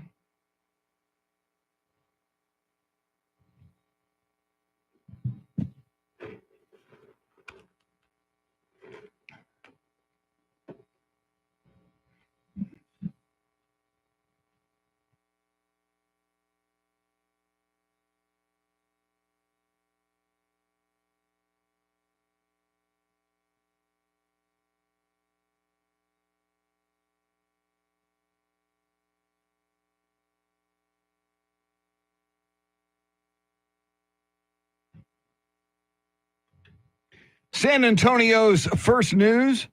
Randy Beamer joins us in studio. He's a big part of our Decision 2024 coverage. And of course, Fridays with Beamer, we check in with Randy every Friday. Enjoy doing that as well. Charity McCurdy, I'm Chris Duell. Thanks to Charlie Parker with Those Were the Days. Mr. T has the week off. Big 7 o'clock hour, 7:20. Mike Opelka from the Pure Opelka podcast. His thoughts on former President Trump's acceptance speech last night. We will go to Milwaukee at 7:40, check in with national correspondent Rory O'Neill. And coming right up on a segment we call Wait Till You Hear This, we'll listen to a portion of the former president's speech. Coming right up. But first, your traffic and weather together.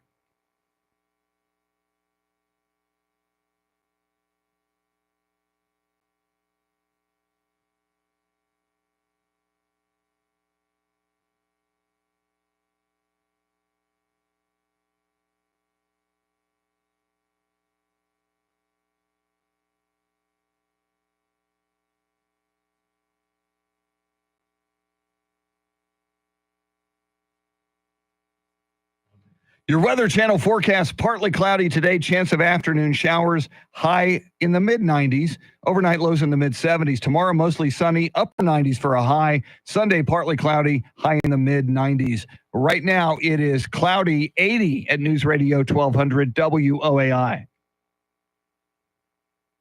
San Antonio's first news every weekday morning at this time. We span the globe to bring you the constant variety of audio.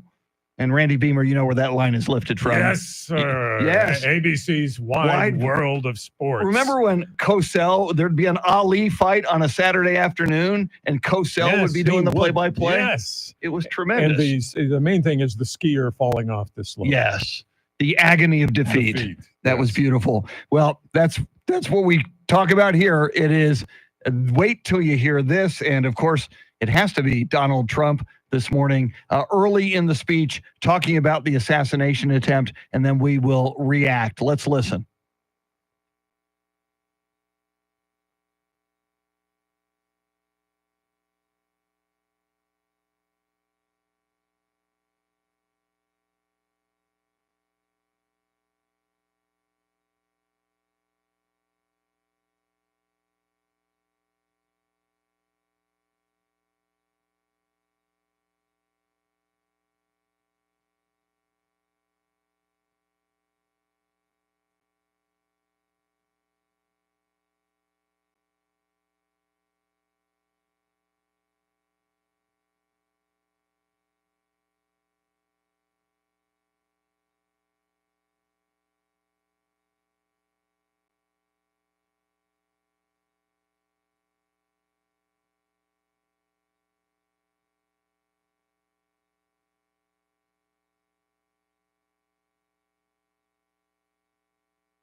Former President Donald Trump, early in his speech last night at the Republican National Convention, the most powerful portion of his speech, I think. At the beginning, the first 25 minutes or so, when he was talking more personally about what happened, he also used that chart later on when they actually showed it behind him, and he said, "I haven't seen that chart. That chart." He didn't say it saved my life, but it was one of those lines that got a lot of laughs from the crowd when he was more into the policy and the differences.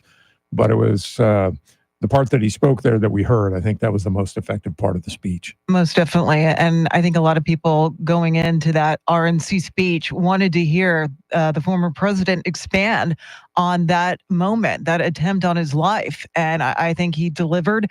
And, it's interesting that he pointed out, you're not going to hear me talk about this again. It's just too painful. Coming up, we'll get Mike Opelka's thoughts on the former president's acceptance speech last night. Mike Opelka from the Pure Opelka podcast is coming up next. WOAI News Time 7:15.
Just ahead of headlines, traffic, and weather together, then Mike Opelka from the Pure Opelka podcast, his take on last night's acceptance speech by former President Trump. But first, Charity McCurdy, what stories are you following?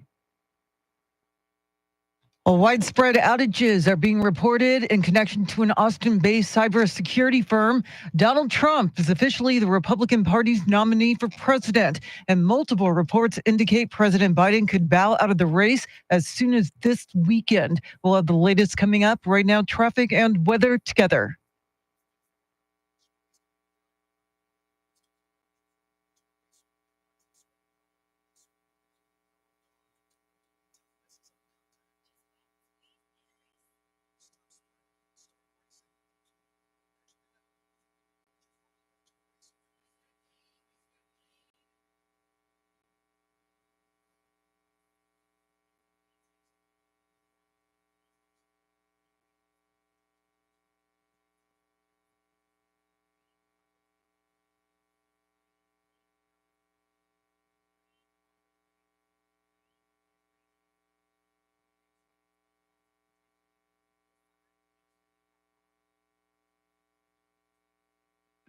Your Weather Channel forecast, partly cloudy today, chance of afternoon showers, high in the mid 90s. Tomorrow, mostly sunny with a high in the upper 90s. Sunday, partly cloudy with a high in the mid 90s. Right now, 68 in Kerrville, 77 in New Braunfels. It is partly cloudy, 78 at News Radio 1200 WOAI. San Antonio's First News, Randy Beamer in studio, Charity McCurdy, Mr. T with the day off. Mike Opelka from the Pure Opelka podcast joins us. Can't wait to get his take on what transpired last night. Randy Beamer, what do you have for Mike? Mike, you know politics. You're a news watcher. Did we see that speech last night maybe a little different than people at home if they watched all 92, 93 minutes of it? Well, first of all, welcome to the all-nighter club, Randy. Yes. Yeah, I didn't get any sleep either. Those of us on the East Coast, my God, Mr. Trump, think of us. I do believe the majority of the people who probably watched the first 30 minutes, which were the printed speech text. And then Donald Trump went off the teleprompter and did what he does best, is tell stories, share his life, share his vision. And I think the majority of people watching probably watched that first 30 minutes, and then the folks who were trapped in the room endured the rest. Some of them looked like they were falling asleep, but I will tell you, I think this was a speech for the ages. I think this was the sealing of the deal, as it were. And Mike, Fox News, other outlets reporting that President Biden will likely exit the race as soon as this weekend. What say you? I guess I'm leaning on conventional wisdom here about the convention that says, yeah, Sunday looks like it's going to be the day, according to reporting from Mark Halperin. By the way, 7 years away from his disgraced exit from the news world for all kinds of weird sexual harassment stories that came out when he was at ABC. But Halperin claims that Biden is at home. They're writing this speech that'll allow him to step aside from the campaign, not resign. Then they'll have this blitz primary, 5 weeks. He won't endorse Kamala or anybody. And then we'll see what happens at the convention. I think it's the only way the Democrats salvage the convention after looking at the beautiful Big Tent production the Republicans just wrapped up. And Mike, I was talking to Randy about this off the air. If indeed it does go to the convention for the Democrats and Kamala Harris doesn't win on the first ballot, do you think people at that convention, even though she said she won't run, might want to draft Michelle Obama as their candidate? You're scaring the kids. What are you doing, Chris? Come on. There are children listening. People are having their breakfast. I don't think that's a reality. I really know that a lot of people who are lefty friends of mine are saying, well, we get Michelle, then we get a twofer. Wow. No, I don't think that's going to happen. It's a fun speculation, fun war game. But I think that's just what it is. Speaking of kids, you kids weren't around in 68 to remember that convention, which there could be a little deja vu because inside there was confusion about what they wanted to do, as well as outside there were protests. Do you think we'll see an actual convention where delegates vote their conscience, as Biden said they could? I hope so. You know, Randy, that's a great bit of history, and the fact that that's my old hometown of Chicago, and I watched with rapt attention as a young man as we watched the riots outside, the protests at Grant Park, different protests, but also war related this time, and conflict inside the party.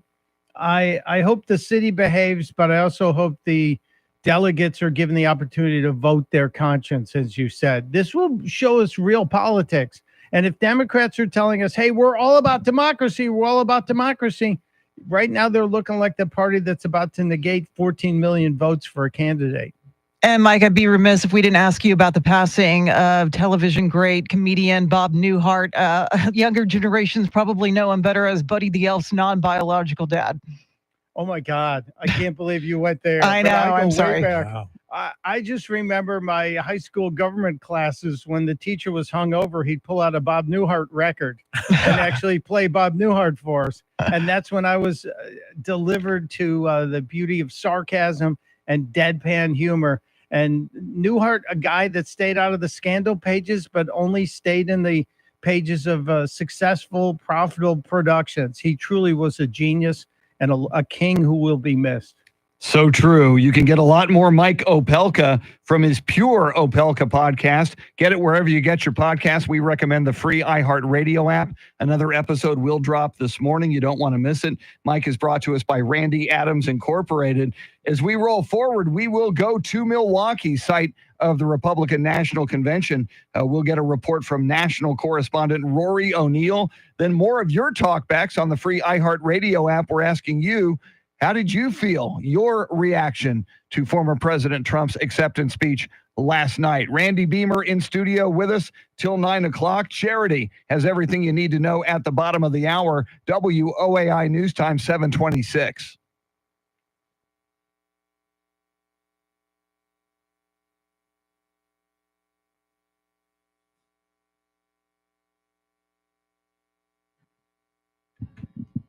Good morning, Tim. Welcome in. Eric, what is up? M1A1, Travis, Jacob, anybody else who's in here? I know not everybody talks on the chat. So those are the names I'm reading off the chat. But if you're here, welcome. Oh, so they're chatting and saying. Yeah, they're saying we want not letting us more Randy Beamer, more Randy Beamer. I don't think so. Yeah. That was me. That was, I think I wrote that earlier, and I want to know what they want. They want to hear from, say, Biden or. Yeah. What do you think in here? What do you think Biden's going to do? When is he going to do it? What do you want him to do? And who would you like as the Democratic candidate? And I know a lot of Trump people would be just happy to keep Joe Biden in place. And how many of them actually watched? How many of you watched the whole thing last night? Great question. Anybody in here sat through the whole? Now, I had heard an hour 32, but Decker said an hour 33, 93 minutes. I heard 93. Oh, you've heard 93? I think okay. It was, depending on which network you are watching. Okay. Yeah, CNN was saying 92.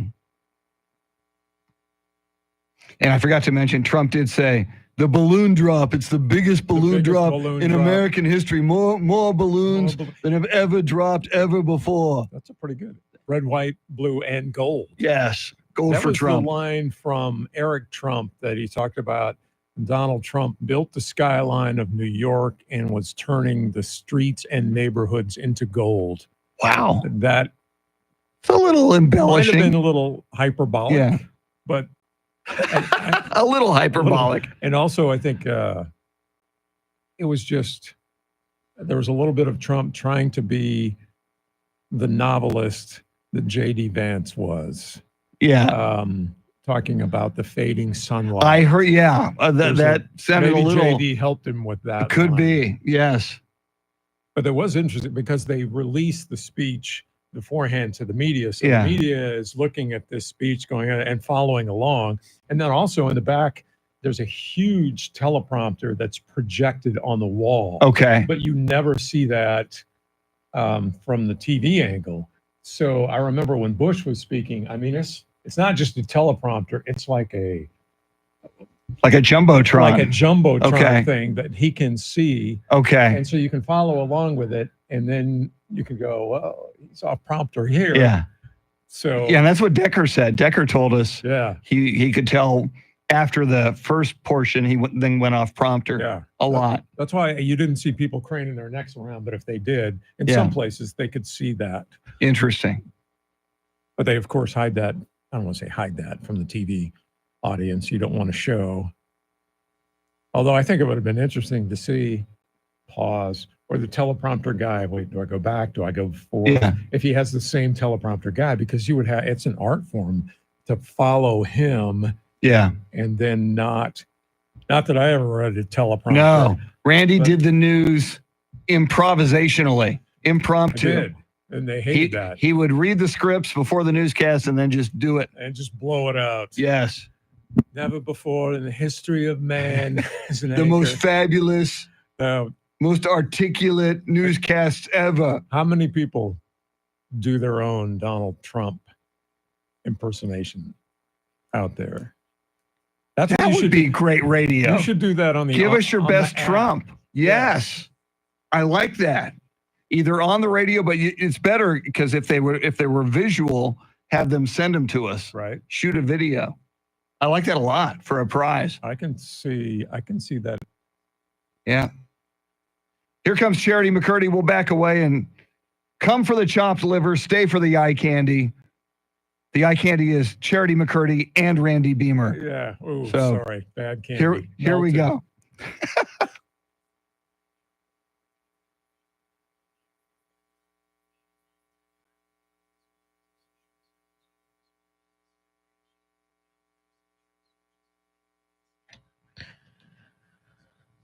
$7:30 is our time. San Antonio's first news. It is Friday. Good morning. I'm Charity McCurdy. Among our top stories, an IT software update is blamed for an outage that's affecting operations around the globe. And Donald Trump takes the stage at the RNC. Details ahead. First, traffic and weather together every 10 minutes in mornings.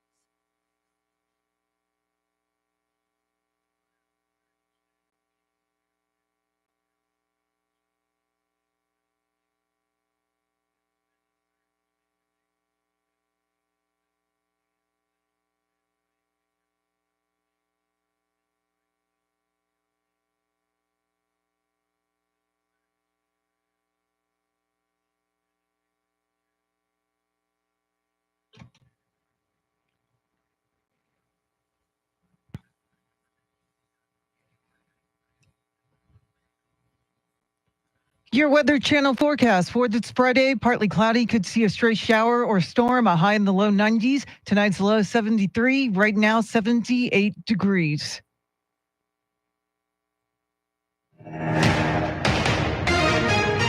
Widespread communication outages are affecting airlines, banks, and hospitals worldwide and 911 dispatch centers in the U.S. Here's Fox's David Spunt. American has lifted its ground stop that was affecting millions of passengers really across the world. All of the American flights and other flights that are in the air that are controlled by the FAA are allowed to continue to fly to their destination. The others are just ground stopped. But this outage is affecting millions of people from Sydney, Australia to Boston, Massachusetts to London, England. Rare to see such a global outage like this persisting for several hours.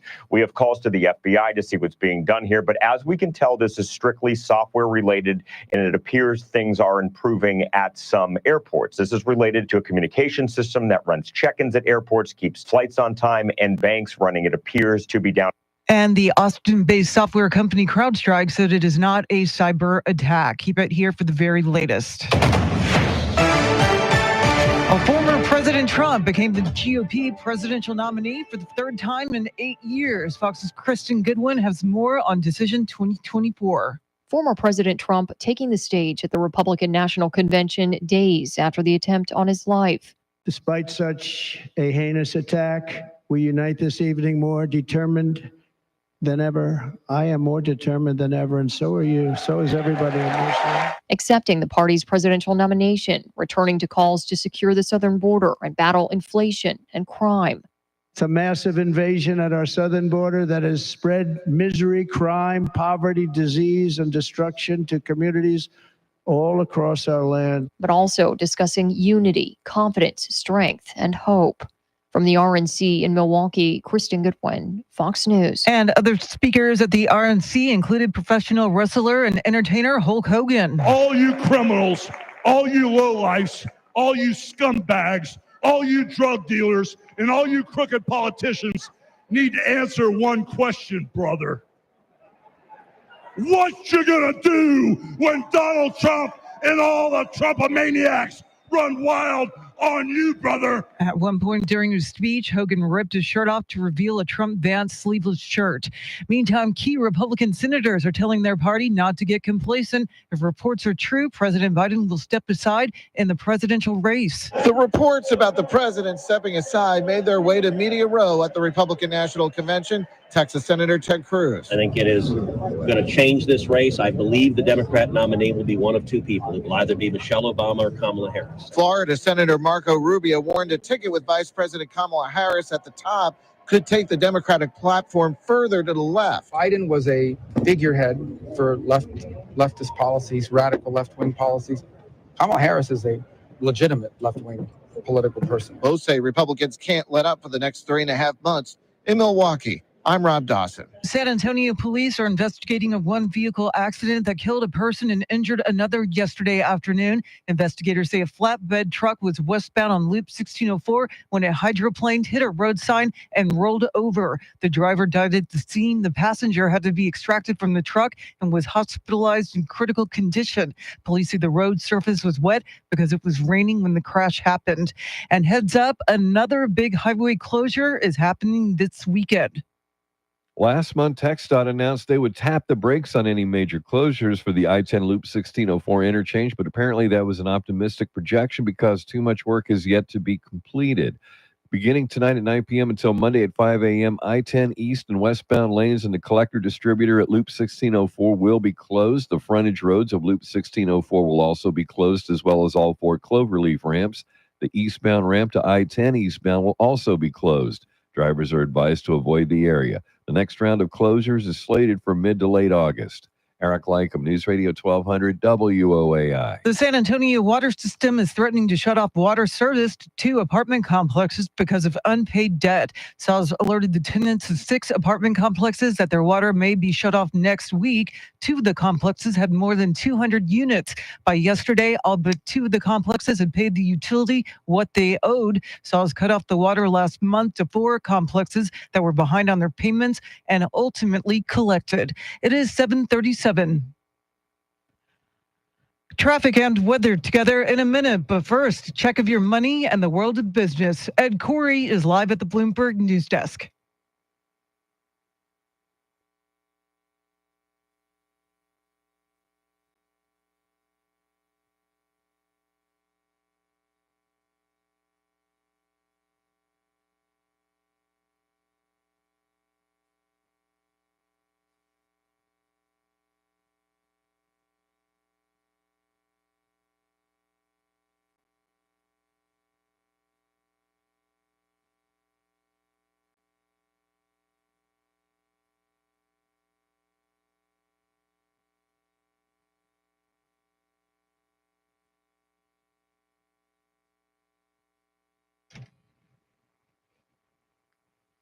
All right, thanks, Ed. News at the top and bottom of every hour, along with breaking news as it happens. I'm Charity McCurdy. Here's traffic and weather.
San Antonio's First News, Randy Beamer in studio, Charity McCurdy.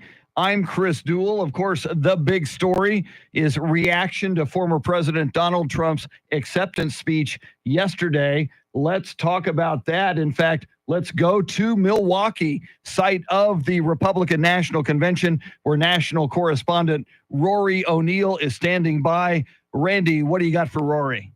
Is there going to be the big post-convention bounce after all of this? I'm guessing no, not because this convention wasn't so great, but because it's not like either candidate has to introduce themselves to the American people. Look, I think that there also may have the post-convention era may be defined by one of the candidates dropping out of the race is the other issue as well. So we're still not sure now at this point who Donald Trump will be running against this November as the rumors swirl around Joe Biden. Yeah, Rory, as far as Trump's speech, he made a direct appeal to voters who did not support him in the past. Do you think we'll see a more subdued Trump moving forward like we kind of saw last night? Yeah, it was interesting. He did have a very different tone, a bit of low energy, I think. But it's also difficult when you're trying to tell that story about the assassination attempt. And whether or not this lasts for the next 3 or 4 months is interesting. But also whether or not it covers other candidates. You know, a lot of the fire being thrown or the red meat being tossed into these races doesn't necessarily come specifically from Donald Trump or Joe Biden.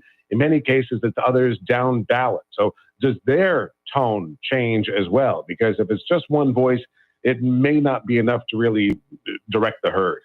Rory, while the beginning of the speech certainly was riveting as former President Trump talked about the assassination attempt, he then, it was the longest speech in modern American history for an acceptance speech. It clocked at 93 minutes.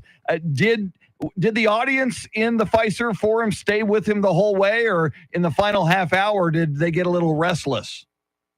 I'm certainly a bit restless. Also, keep in mind the delegates have to wait for their bus, so they really can't go anywhere. And bathroom breaks. So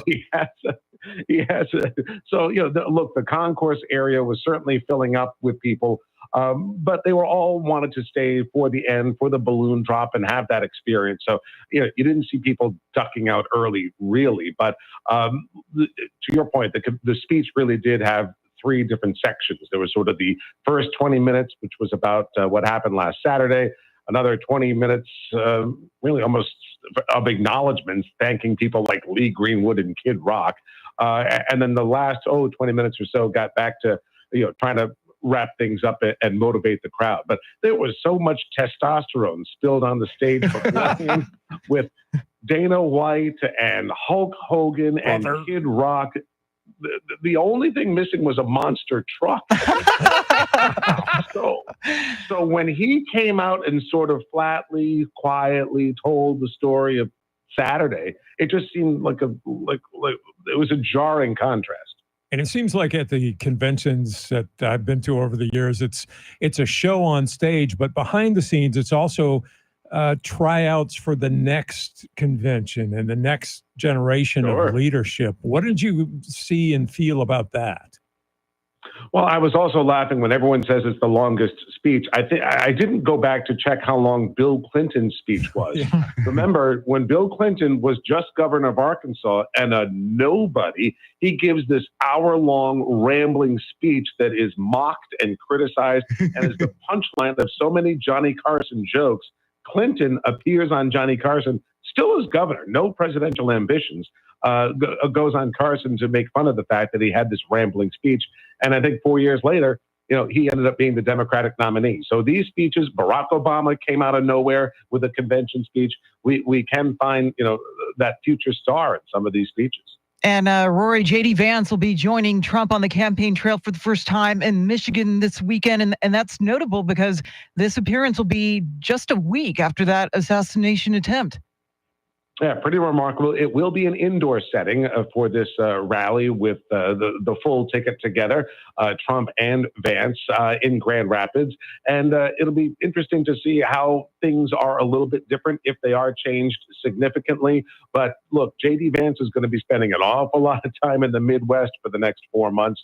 He knows Ohio. That's a given. But it's going to be from Pennsylvania to Wisconsin and Minnesota and Michigan over and over and over again.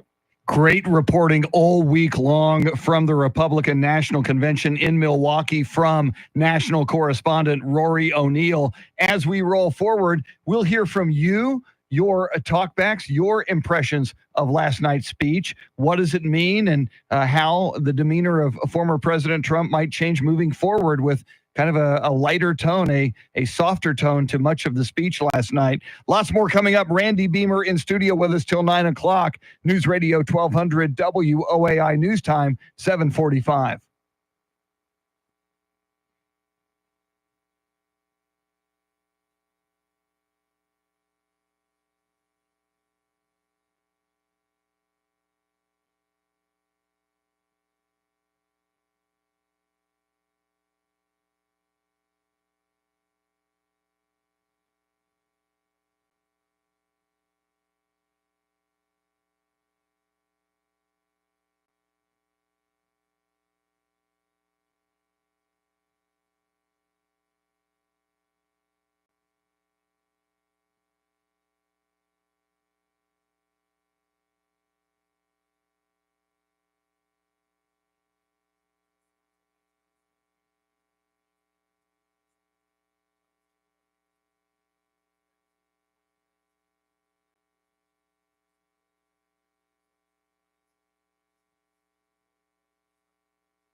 Just ahead of headlines, traffic, and weather together, then more with Randy Beamer, and we'll hear your talkbacks, your thoughts on the former president's acceptance speech last night. But first, Charity McCurdy, what stories are you tracking?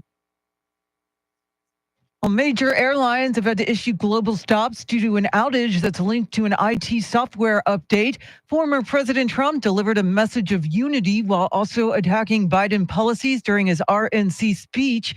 And 2 weeks after Hurricane Beryl, over 4,000 Houston residents hope to finally get their power back on today. We'll have the latest coming up right now, traffic and weather together.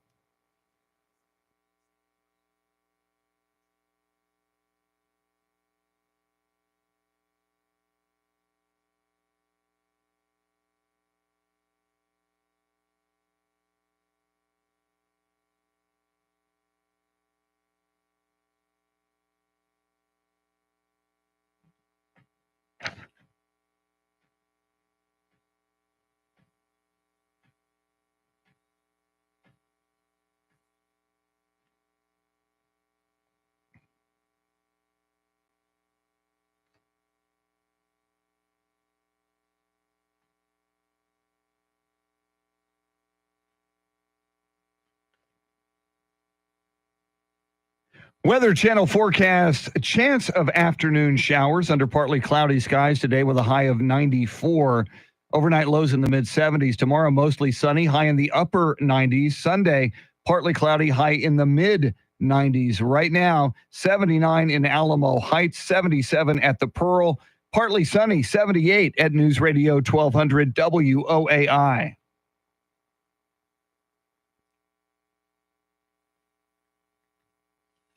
San Antonio's First News, Randy Beamer in studio with us, Charity McCurdy, Mr. T with the week off. I'm Chris Duell. We are hearing from you in addition to going to the experts. We've gone to Milwaukee twice, spoke with White House correspondent John Decker, and just now with national correspondent Rory O'Neill, who were in the building last night when Donald Trump gave his acceptance speech. But on the free iHeartRadio app, we're asking you as well. And let's listen to a couple and react. Let's go to Colin.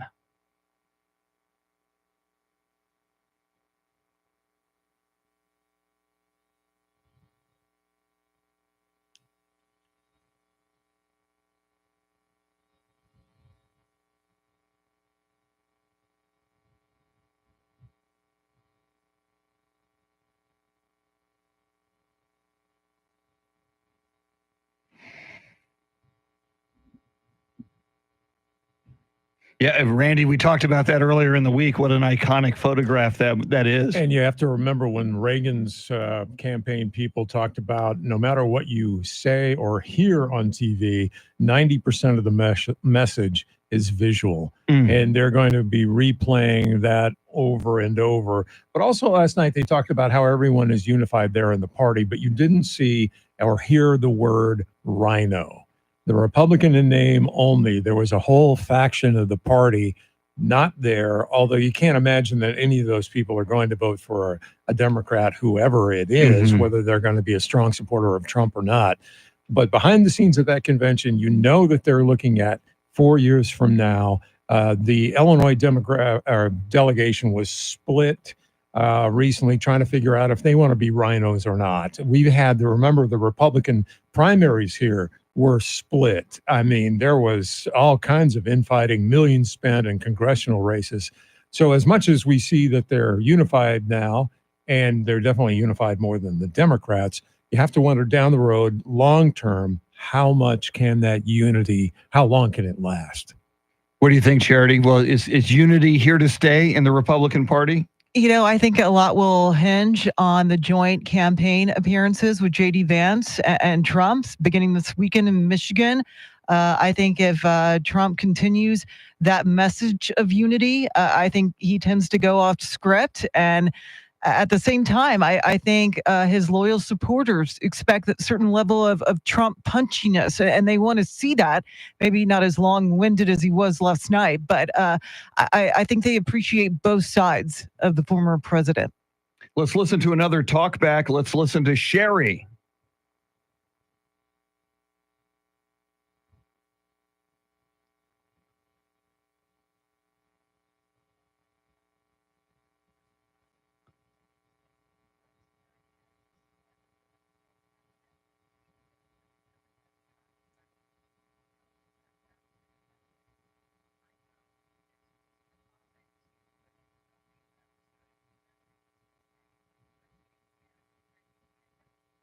Well, Sherry, a night shift nurse, saying she felt part of the movement last night watching the speech for the first time.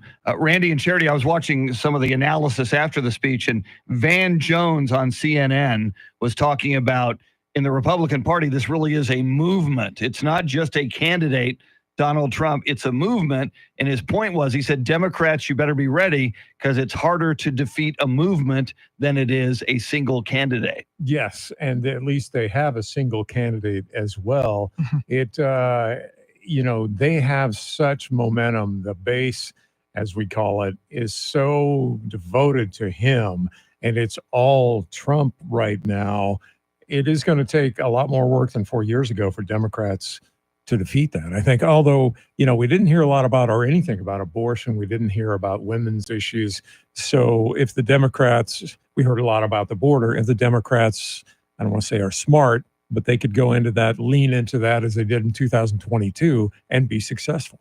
And as we're hearing reports that Biden could potentially bow out of the race as soon as this weekend, you wonder if that changes the Trump campaign strategy moving forward. I mean, if it is a Kamala Harris, I don't think it's going to be Michelle Obama. I don't think she has any interest in politics, but I mean, it's really going to force them to change their message slightly as well. Yeah, and I mean, you speak of women's issues, Randy. Certainly, if you've got a woman on top of the ticket in Kamala Harris, she would be better positioned to drive that home. And certainly, I think at this point, better positioned to articulate that than Joe Biden. We got a big 8 o'clock hour coming up. We will check in with national correspondent Aaron Real, Randy Beamer with us in studio until 9 o'clock. So lots more coming up. Don't go anywhere. WOAI News Time 7:57.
8 o'clock is our time. San Antonio's first news. It is Friday. Good morning. I'm Charity McCurdy. Among our top stories, a cyber outage is affecting operations around the world, and Donald Trump is officially the Republican Party's nominee for president. Details ahead. First, traffic and weather together every 10 minutes in mornings.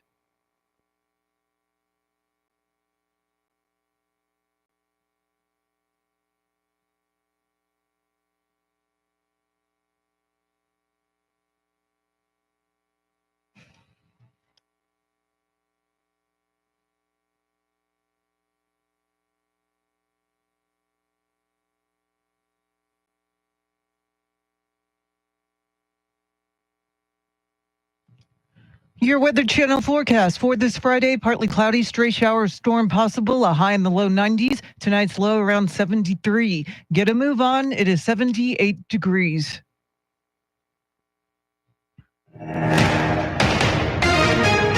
Well, a global internet outage involving Microsoft is affecting flights, banks, and companies around the world. Here's Fox's Tanya J. Powers. The outage has caused disruptions to flights, retail outlets, banks, media outlets, hospitals, and many others around the globe.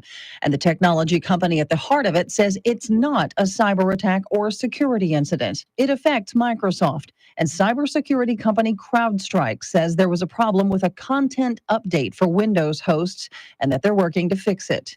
In the U.S., American, United, and Delta Airlines grounded flights, and the outage also appears to have affected emergency 911 lines in multiple states.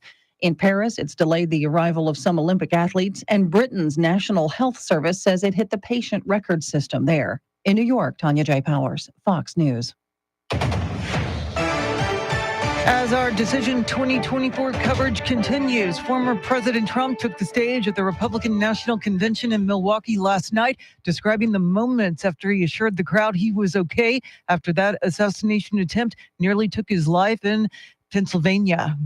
I raised my right arm, looked at the thousands and thousands of people that were breathlessly waiting, and started shouting, "Fight, fight, fight." The attack killed former Fire Chief Corey Comparator, whose firefighter's helmet and jacket was placed on stage in his memory. Trump held a moment of silence in his honor. Other speakers last night included professional wrestler Hulk Hogan, who was moved to speak in defense of Trump after that attempt on his life. Enough was enough. And I said, let Trumpomania run wild, brother. Let Trumpomania rule again. Let Trumpomania make America great again. At one point, Hogan ripped his shirt off to reveal a Trump Vans sleeveless shirt. While some top Democrats reportedly believe that President Biden may be coming around to the idea of dropping out of the race. Here's Fox's Kevin Corke. According to multiple sources, several top Dems now believe the pressure is so intense, so great, the 81-year-old could be persuaded to drop out of the race as soon as this weekend.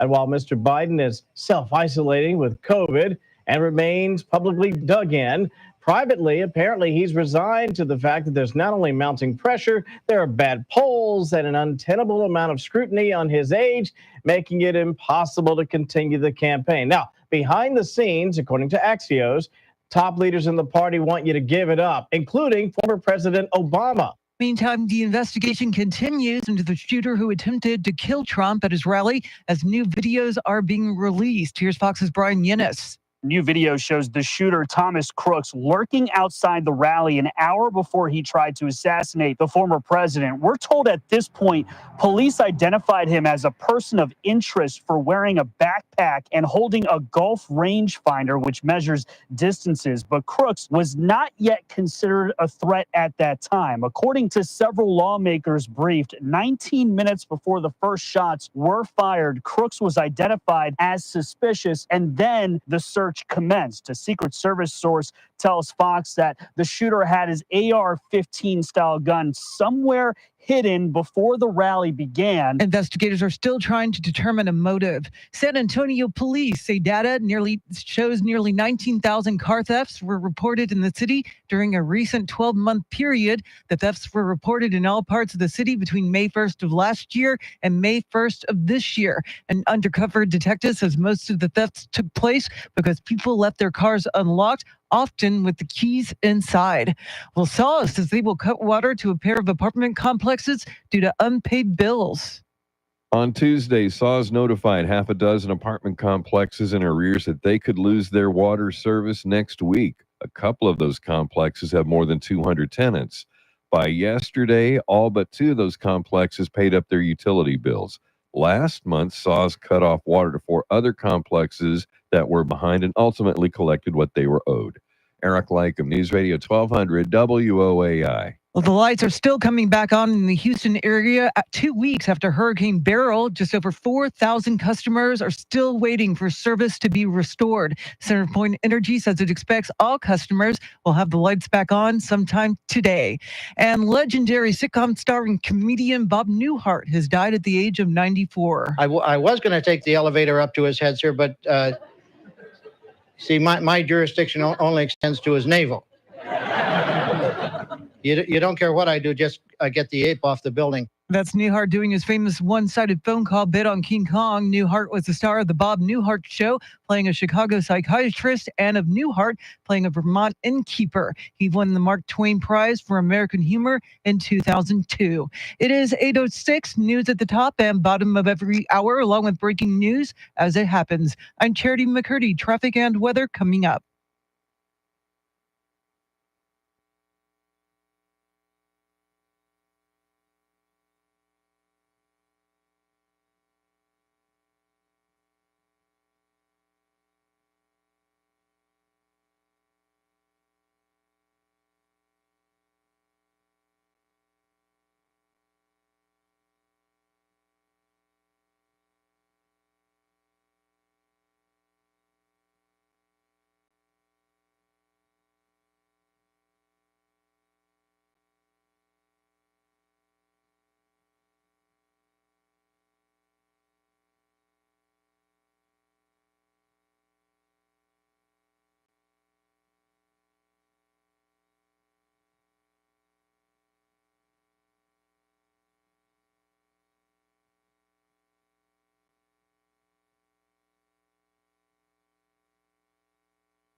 San Antonio's first news, Randy Beamer in studio with us. It is Fridays with Beamer, but more than that, Randy's a big part of our Decision 2024 coverage. We're talking a lot about not only the speech last night at the Republican National Convention by former President Trump, but all of these reports on Joe Biden. We're on Biden watch. As Charity's been mentioning this morning, a lot of people speculating he could step aside as early as this weekend. Coming up, we will check in with national correspondent Aaron Real. What would the relationship with China be like under a second Trump administration? We'll talk about that and more coming right up. But first, your traffic and weather together.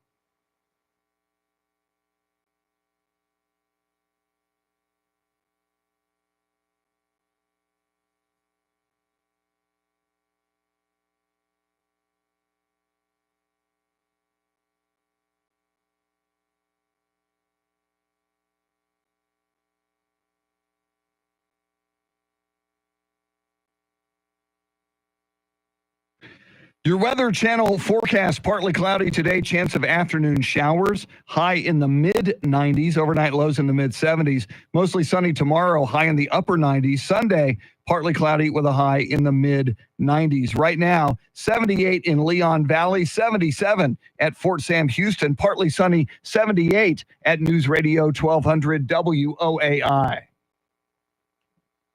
San Antonio's First News, in his 93-minute speech last night at the Republican National Convention, Donald Trump did talk about China and said China respected us as a country much more when he was the president. Let's talk about what a second Trump presidency would mean for China. Aaron Real, our national correspondent, is with us. Welcome, Aaron. Randy? Aaron, he took a shot at China last night in the phrase that the convention people loved, the China virus. What do you think that's going to do in his wanting to say that he's a friend of world leaders, whether they're dictators or not, but that he has an influence with them? What does that mean if he wins?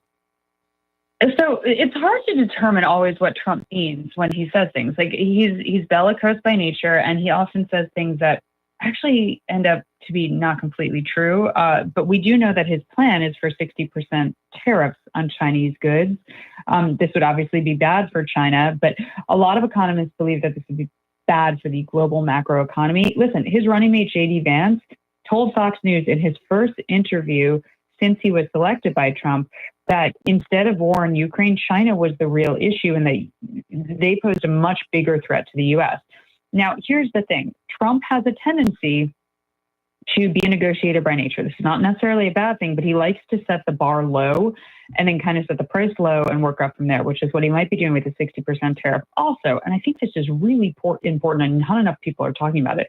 He's pretty much alluded to the fact that he wouldn't necessarily come to Taiwan's rescue if they needed it. This is upside for China. So while he says on one time, out of one side of his mouth, he's going to up tariffs, the other is we might not protect Taiwan, our sworn ally. So it's a really difficult one. It's a difficult one to square how this exactly will play out. And this long speech yesterday had a, the unity that was spoken about in the first couple of days of the convention seemed to be more, it turned a little bit more into a standard rally for Trump. And Aaron, take us back to 2018. How did Trump tariffs impact China's exports to the U.S.? Big time. They're now no longer our largest trading partner. That goes to our friend in the South, Mexico. And Mexico is very much friend, not foe, when it comes to trade. However, China is setting up shop in Mexico in lots of places. They're actually moving a lot of their operation there and just kind of skirting the tariffs and import laws that we had set up as in an effort to bring jobs and business back to our own shores. And Aaron, you mentioned that Trump is a negotiator, certainly. And in addition to that, as we well know, he seems to have an affinity for some leaders who would otherwise seem to be our adversaries, like Vladimir Putin or Kim Jong-un. Do you think that there's a chance that if he's back in power, Donald Trump, that he would establish a more friendlier relationship with China, especially given the fact that you mentioned he might not come to Taiwan's rescue? For sure. And that's why I think Trump is such an hard card to play, because it's difficult to say how it will go out, and you never really know what exactly the motivations are. But we do know that his running mate Vance has called China a massive adversary. So knowing that Trump likes other, quote unquote, strong men around the world, then yes, they might have more in common. But at the same time, he is surrounding himself. It depends on, I think, in many ways, whom he surrounds himself with. And we know what Vance's position is on China. Great reporting, as always, from national correspondent Aaron Real. More analysis of where we stand in Decision 2024, the RNC wrapping up in Milwaukee, and a lot of drama coming from Delaware, where President Biden is isolating himself and perhaps stepping aside as early as this weekend. That and more coming up. WOAI News Time, 8:15.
Just ahead of headlines, traffic, and weather together, then more with Randy Beamer in studio. But first, Charity McCurdy, what stories are you following? Former President Trump accepted his party's nomination at the RNC last night. A cybersecurity firm is being blamed for massive IT outages, and some city apartments are in danger of having their water cut off. We'll have the latest coming up right now, traffic and weather together.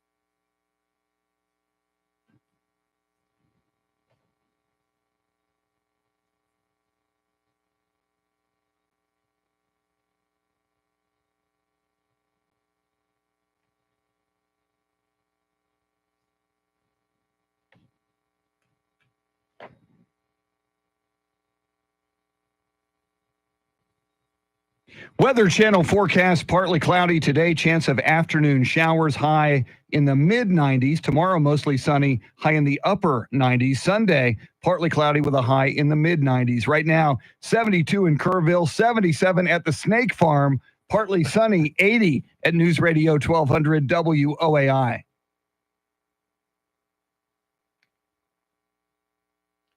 San Antonio's First News, Charity McCurdy, Randy Beamer in studio. Our thanks to Charlie Parker for those were the days. Mr. T has the week off. I'm Chris Duell. And Randy, you're a big film guy. Big film fan. You're a Went to filmmaker. USC film school like you did And for a you- time. You are wearing the USC Film School t-shirt. Yes, because it's red. I just wanted my shameless plug of the day is the San Antonio Film Festival is in 2 weeks.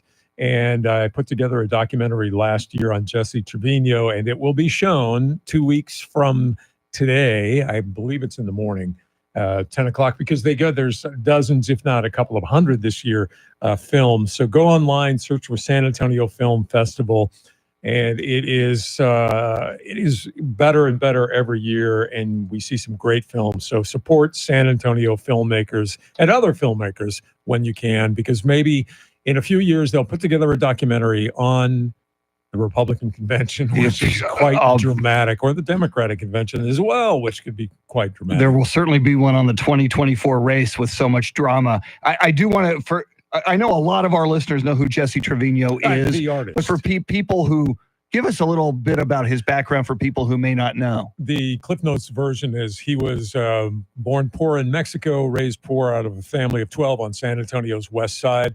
Art prodigy, went to the Art Students League of New York in 1967 when he was drafted, lost his right arm, his painting arm, in combat in Vietnam. Taught himself to paint, came back.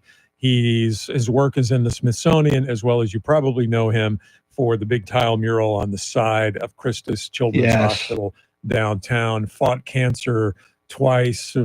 Just an incredible story. And so you can see that online at klrn.org. Just search for that, or at the San Antonio Film Festival. So thanks. Very, very cool. It's great stuff. I've been able to watch some of your work online, Randy, and it really is phenomenal. It's definitely worth watching if you get a chance. Totally agree with that. And this occurred to me, Randy, jumping back into Decision 2024. You and I are roughly the same age. I'm old enough to remember when Nixon resigned, August 9th, 1974. I was such a I had my little cassette tape recorder. I knew it was a big moment. A president resigning, oh my God. I had my little cassette tape recorder with the microphone extended to the TV speaker to record that moment. And to see now, history, once again, something we've not seen in our lifetimes. And in American history, I think it's pretty darn rare. A president being forced out because of his age and his cognitive ability when he could otherwise run for re-election. How amazing is this moment in American history? It's amazing, but it's also a little bit of deja vu. LBJ wasn't forced out, but decided in March of that 68 to get out, which led to a Democratic convention, which was very divided. Robert F. Kennedy was he was in the race. He was assassinated not long after that. And so it led to this open convention. Eugene McCarthy. He was the early leader. Humphrey, And in Chicago, where the Democratic National Convention is going to be this year, there was a divided convention, protests outside, as we expect in Chicago, and then a split convention inside, where my remembrance is Walter Cronkite saying famously to Dan Rather was down on the floor, and he said, "I'm out of breath because I just got belted in the stomach." And then Walter Cronkite said, "Dan, it looks like we got a bunch of thugs down there." So for those of you who are into history, it's like Grandpa here, Chris, and I telling stories. Yeah. It's fascinating. No. Charity is going, I don't know what's going on with these old guys. No, I love it. I love it. And I just, again, I can't wrap my head around the fact that there are reports suggesting that if Biden ends up dropping out of the race, like it's being predicted will happen this weekend, that he may not endorse his own VP for the Democratic ticket for president. I think that's not going to go over well. I don't know if LBJ did that or not, but it was an open convention. It wound up being an open convention because, as you said, McCarthy was leading when you had your little cassette. My little cassette recorder. And I'm so shocked by what Charity describes that there are analysts and insiders saying he won't endorse Kamala Harris so that they can have it opened up and other people can compete for it. I expected, from a strategic point of view, if you're pro-Democratic Party, and I think Biden is, that he would resign the presidency to make Kamala Harris the president, give her 100 days of incumbency to give her that extra boost going into the general election. I'm surprised that, that's what I was thinking if I was an advisor, and here perhaps he won't even endorse her. But if he's going to pass the torch, does he just open up the free-for-all for somebody to go for that torch? Is it like at a wedding where they're throwing the bouquet and he just throws it and then people are fighting for it? I can see that happening as well. Yeah. An odd metaphor, I realize, but I can see that happening. I see. I would think that protocol and decorum would dictate you selected this woman as your running mate, your vice presidential candidate, and I would think loyalty suggests that you would endorse her. I find it Probably, and I think peculiar. that's the betting odds. So people will be betting on that. Could be a fascinating weekend. Fasten your seatbelts. More coming up. Charity McCurdy has everything you need to know at the bottom of the hour. WOAI News Time, 8:27.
Hello to some people. Good morning, Kay. Good morning, Sleepy. Travis. Hi. Sleepy is in here. Eric. Grumpy. Grumpy. Yeah, Grumpy is in here. 8:32 is our There's time. there's San Antonio's his name first is Grumpy news. Old It is Fart. Friday. Good morning. And I'm I Charity say to McCurdy. Tim, I go, Among "Hey, our top Grumpy Old stories, Farts," in an the, IT chat. software Tim update goes, is being "Charlie? blamed for an Charlie? outage Charlie. that's affecting No, not that operations Grumpy Old Fart. around the globe. Donald Trump takes the stage at the RNC. Details ahead. First, traffic and weather together every 10 minutes in mornings.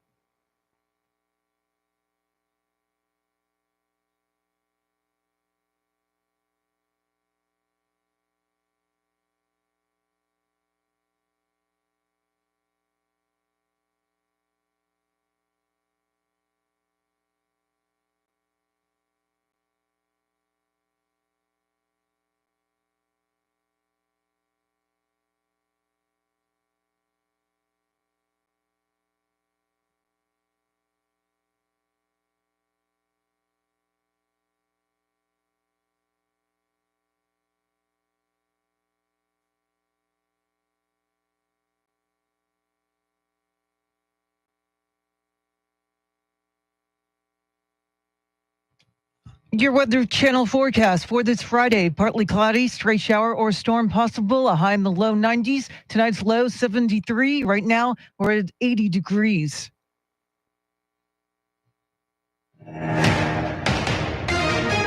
Well, tech outages have grounded multiple airlines. Fox's David Spunt has the latest. Things are beginning to normalize here in the United States. American Airlines back up and running after an hours-long ground stop. We're told by one of our producers, they were just told that Delta is no longer under a ground stop as well. This person is in Milwaukee getting ready to take a flight. American Airlines putting out a statement, a technical issue with a vendor impacted multiple carriers, including American. As of 5 a.m., we're fully reestablishing our operation. We apologize to customers for the inconvenience. Now, to Hartsfield-Jackson Airport we go, where Delta flights were on that ground stop. It delayed things for several hours. Now, CrowdStrike, an Austin-based cybersecurity firm, says this outage was not linked to a cyber attack, but was a software issue. They say a fix has been deployed. Well, former President Trump became the GOP presidential nominee for the third time in 8 years. Here's Fox's Kristen Goodwin with more on Decision 2024. Former President Trump taking the stage at the Republican National Convention days after the attempt on his life. Despite such a heinous attack, we unite this evening more determined than ever. I am more determined than ever, and so are you. So is everybody on this side. Accepting the party's presidential nomination, returning to calls to secure the southern border and battle inflation and crime. It's a massive invasion at our southern border that has spread misery, crime, poverty, disease, and destruction to communities all across our land. But also discussing unity, confidence, strength, and hope. From the RNC in Milwaukee, Kristen Goodwin, Fox News. Former House Speaker Nancy Pelosi is telling House Democrats President Biden may soon be persuaded to exit the race soon. On Thursday, the Washington Post said that Pelosi has been talking with Biden's inner circle about low poll numbers. Pelosi is thought to be Biden's closest ally. On the same day, the New York Times reported that Biden has begun to accept the idea that he may not be able to win in November and may have to drop out of the race. I'm Mark Mayfield. And Biden's campaign chair said today that the president is staying in the race. A Wall Street Journal reporter, Evan Gershkovich, will spend nearly 2 decades behind bars in Russia. A Russian court sentenced Gershkovich to 16 years after he was found guilty of espionage. He has denied any wrongdoing, and the Wall Street Journal has called the case a sham. Well, another big highway closure is happening this weekend in San Antonio. Last month, TxDOT announced they would tap the brakes on any major closures for the I-10 Loop 1604 interchange, but apparently that was an optimistic projection because too much work is yet to be completed. Beginning tonight at 9 p.m. until Monday at 5 a.m., I-10 east and westbound lanes and the collector distributor at Loop 1604 will be closed. The frontage roads of Loop 1604 will also be closed, as well as all 4 cloverleaf ramps. The eastbound ramp to I-10 eastbound will also be closed. Drivers are advised to avoid the area. The next round of closures is slated for mid to late August. Eric Lycom, News Radio 1200 WOAI. It is 8:37. Traffic and weather together in a minute. But first, a check of your money and the world of business. We welcome in Ed Corey live at the Bloomberg News Desk.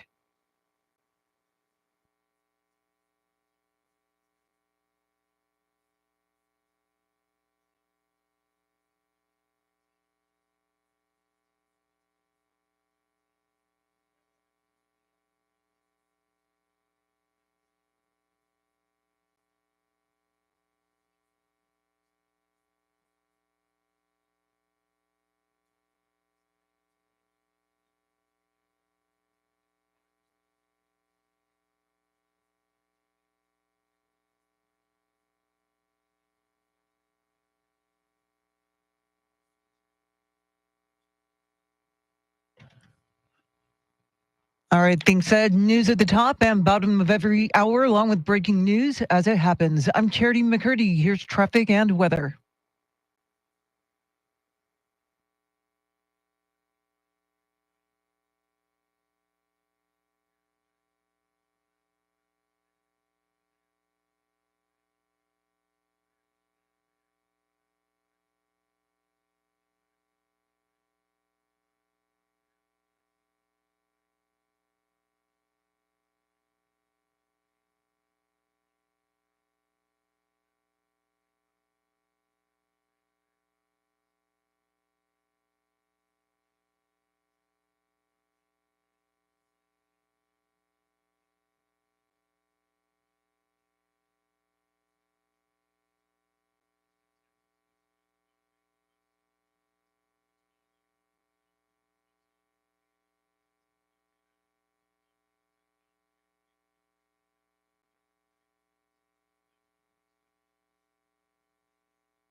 San Antonio's first news, Randy Beamer joining us in studio. It is Fridays with Beamer. And of course, Randy has been here Wednesday and Thursday as well as a huge part of our coverage of the Republican National Convention. Randy's a big part of our Decision 2024 coverage. Charity McCurdy, want to thank Andrew Zimmel and EJ Pacheco for doing the heavy lifting this morning as well. And I just, Randy, I want to ask you as a television guy, and you're very, I mean, you've worked in television forever. You continue. Yes. Let's certainly plug On the Record on KLRN Thursday nights, 7:00. Don't be late. And online anytime at klrn.org. But all right, so we're hearing reports, and Charity has been mentioning that Joe Biden could step aside and say, I'm not going to seek the nomination as early as this weekend. But I believe, for legacy, for everything else, he's going to want to do it in a big way with a big speech from the Oval Office. Do you do that on a weekend, or do you wait for Monday night in prime time? I think you wait for Monday night in prime time. And by that time, I think as a TV guy who's been to these conventions, I want to see some of the local TV stations and across the country, I'm sure some of them will, focus on the already elected Democratic delegates from San Antonio, because Biden has said he will let people vote their conscience. Although he said, I think it was one of those whisper things, they're not going to. Yes. But now that he's opened that up, if he opens it up even more, who are they likely to vote for? Do they want to see Kamala Harris anointed, or do they want to see an open convention where it's like back in the 50s and 60s and they really, in 30s and 40s, where they chose someone? I don't know. Charity, what would you want? I'm really focusing right now on this newest development that we're getting from Biden's campaign chair, who spoke to MSNBC this morning, who's saying that Joe Biden is not going to drop out of the race this weekend. He is not stepping aside. He is staying in the race because they believe he can still beat Trump. The campaign chair, Jen O'Malley Dillion, said that, yes, they're acknowledging there's been a slip in support for Biden, but she says that they are absolutely sure that he is going to stay in this race, and they see multiple paths to beating Trump. And they acknowledged, Jen specifically said that they have a lot of work cut out for them to reassure the American people that, yes, Joe Biden is old, but he can win. And she said that, voters do have concern about Biden's fitness, but they're not going to switch their vote to Trump. They have questions, but they're going to stay with Joe Biden. Randy, do you buy that? I think that could happen because last night, while they were giving the longer part of Trump's speech that sounded much more like a Trump rally, there were Democratic officials quoted by some of the reporters saying, they know this guy, this is the same Trump. So now we think we can beat him. At least we know who we're up against. So they don't have to, change suddenly because there's a newer, kinder, gentler Trump that had been predicted. So Biden can think that he's going to beat this guy because he beat him before. And there's a lot of pride in Joe Biden that he is, a little prickly, and he's been feisty. He could just stay there. Who knows? Yet I wonder if your job is, what is this person's role? Campaign chairman? Campaign chair. Yeah. Campaign chair. Is part of your job description until Joe Biden says, I'm stepping aside, aren't you supposed to emphatically say, full speed ahead, he's our guy, he's going to, just in case he does? I just wonder, Charity, if these are just, protocols, and this is just how you behave as a campaign chair in a very unusual moment like this. I mean, that's definitely a possibility. I mean, because the conditions are prime for Joe Biden to drop out. He's self-isolating in Delaware. He can be surrounded by his aides, writing the speech to announce that he is bowing out of the race. I mean, I would be surprised if it went the other way and he decides to stay in. I would be very shocked, just because we keep hearing that fundraising has dried up. But at the same time, the powers that be in the Democratic Party may have decided by now that as the support is drying up, at the same time, it could look worse, and the Democratic National Convention could be so divided that there is no way they could bring in the squad, they could bring in the right, the more moderate factions together by that party convention. So the best shot, some of them might believe, is still Joe Biden. That what you described there, Randy, if it were an open convention, you've got AOC and the squad, you've got the far lefters, you've got the more moderates. It's always a more splintered party than the Republican Party, or usually by this time. And especially, and we can argue how much unity there is. The Republican Party looks pretty darn unified behind Donald Trump right now. It's the Trump Party. If it were a splintered, arguing convention, Charity, I think that would be the worst thing for the Democrats, and maybe sticking with Joe is a way to avoid that. I think either way, when the Democratic National Convention gets underway in Chicago on August 19th, I think it's going to be a divided party either way you go, whether Biden stays or goes. Unless Kamala goes to the Paris Olympics and wins the 100-yard dash. Which is possible. Remember, there is that Olympics coming up to kind of distract us all. Yeah. But after the assassination attempt and the Republican National Convention, I think the Democrats need to find a way to win back the narrative. So I think the Olympics distracting us is not good for the Democrats. We're going to take a quick break. We'll get you caught up on headlines, traffic, and weather, and more. Randy's with us till the top of the hour. WOAI News Time, 8:46.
Just ahead of headlines, traffic, and weather together, then more with Randy Beamer. But first, Charity McCurdy, what stories are you following? Well, former President Trump spoke in detail about his assassination attempt during last night's convention. Despite growing speculation, President Biden could soon bow out of the race. His campaign chair says he's not going anywhere. And Joint Base San Antonio is cracking down on speeders. We'll have details coming up. Right now, traffic and weather together.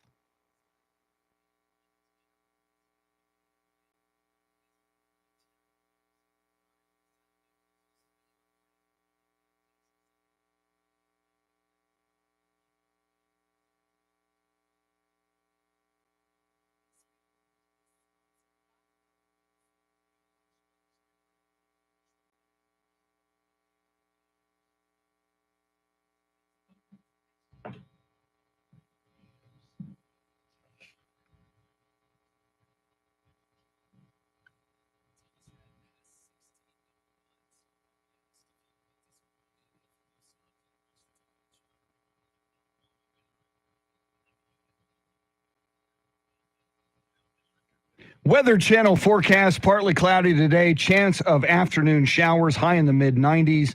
Tomorrow, mostly sunny, high in the upper 90s. Sunday, partly cloudy, high in the mid-90s. Right now, mostly sunny, 80 degrees at News Radio 1200 WOAI. San Antonio's First News want to thank E.J. Pacheco and Andrew Zimmel for flying the Millennium Falcon.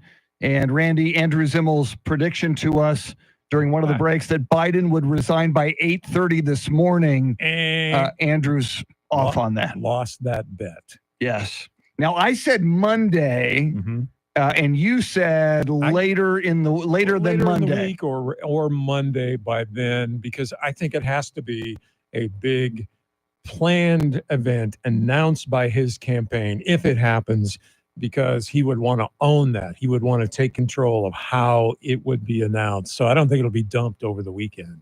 Charity McCurdy, prediction, when do you think Biden might step aside? Although what you just told us about his campaign chair might change things. You know, in the name of having a calm weekend, I'm going to predict early next week, Monday, Tuesday. Yeah, Biden should think about that for people in the media. Last weekend was the assassination attempt, and we all had to scramble. Don't be stepping aside on Saturday or Sunday. So you're calling the Democrats to say, back off on this because I need a break.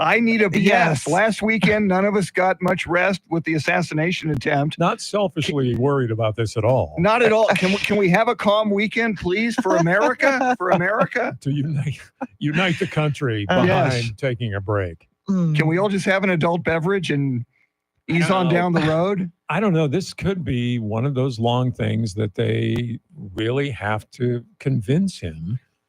He's had a long history. It's all he's done. And so he will have to be convinced. You got a convention in 31 days. Yeah, but Biden has said, excuse me, that he thinks that, most people don't focus on the November election until September. So I guess he's just making that risky bet in his own mind that people are going to vote on policy versus bad optics. I don't know. We'll see. I think people today vote on feelings. I may be wrong, but I think people are swayed by media and social media and memes and what they feel. And that convention, the Republican convention, is all about feelings. The Democratic convention is also usually a very produced, highly organized, structured thing that's all about feelings. But maybe that's going to change. You can put together a convention in the last few days.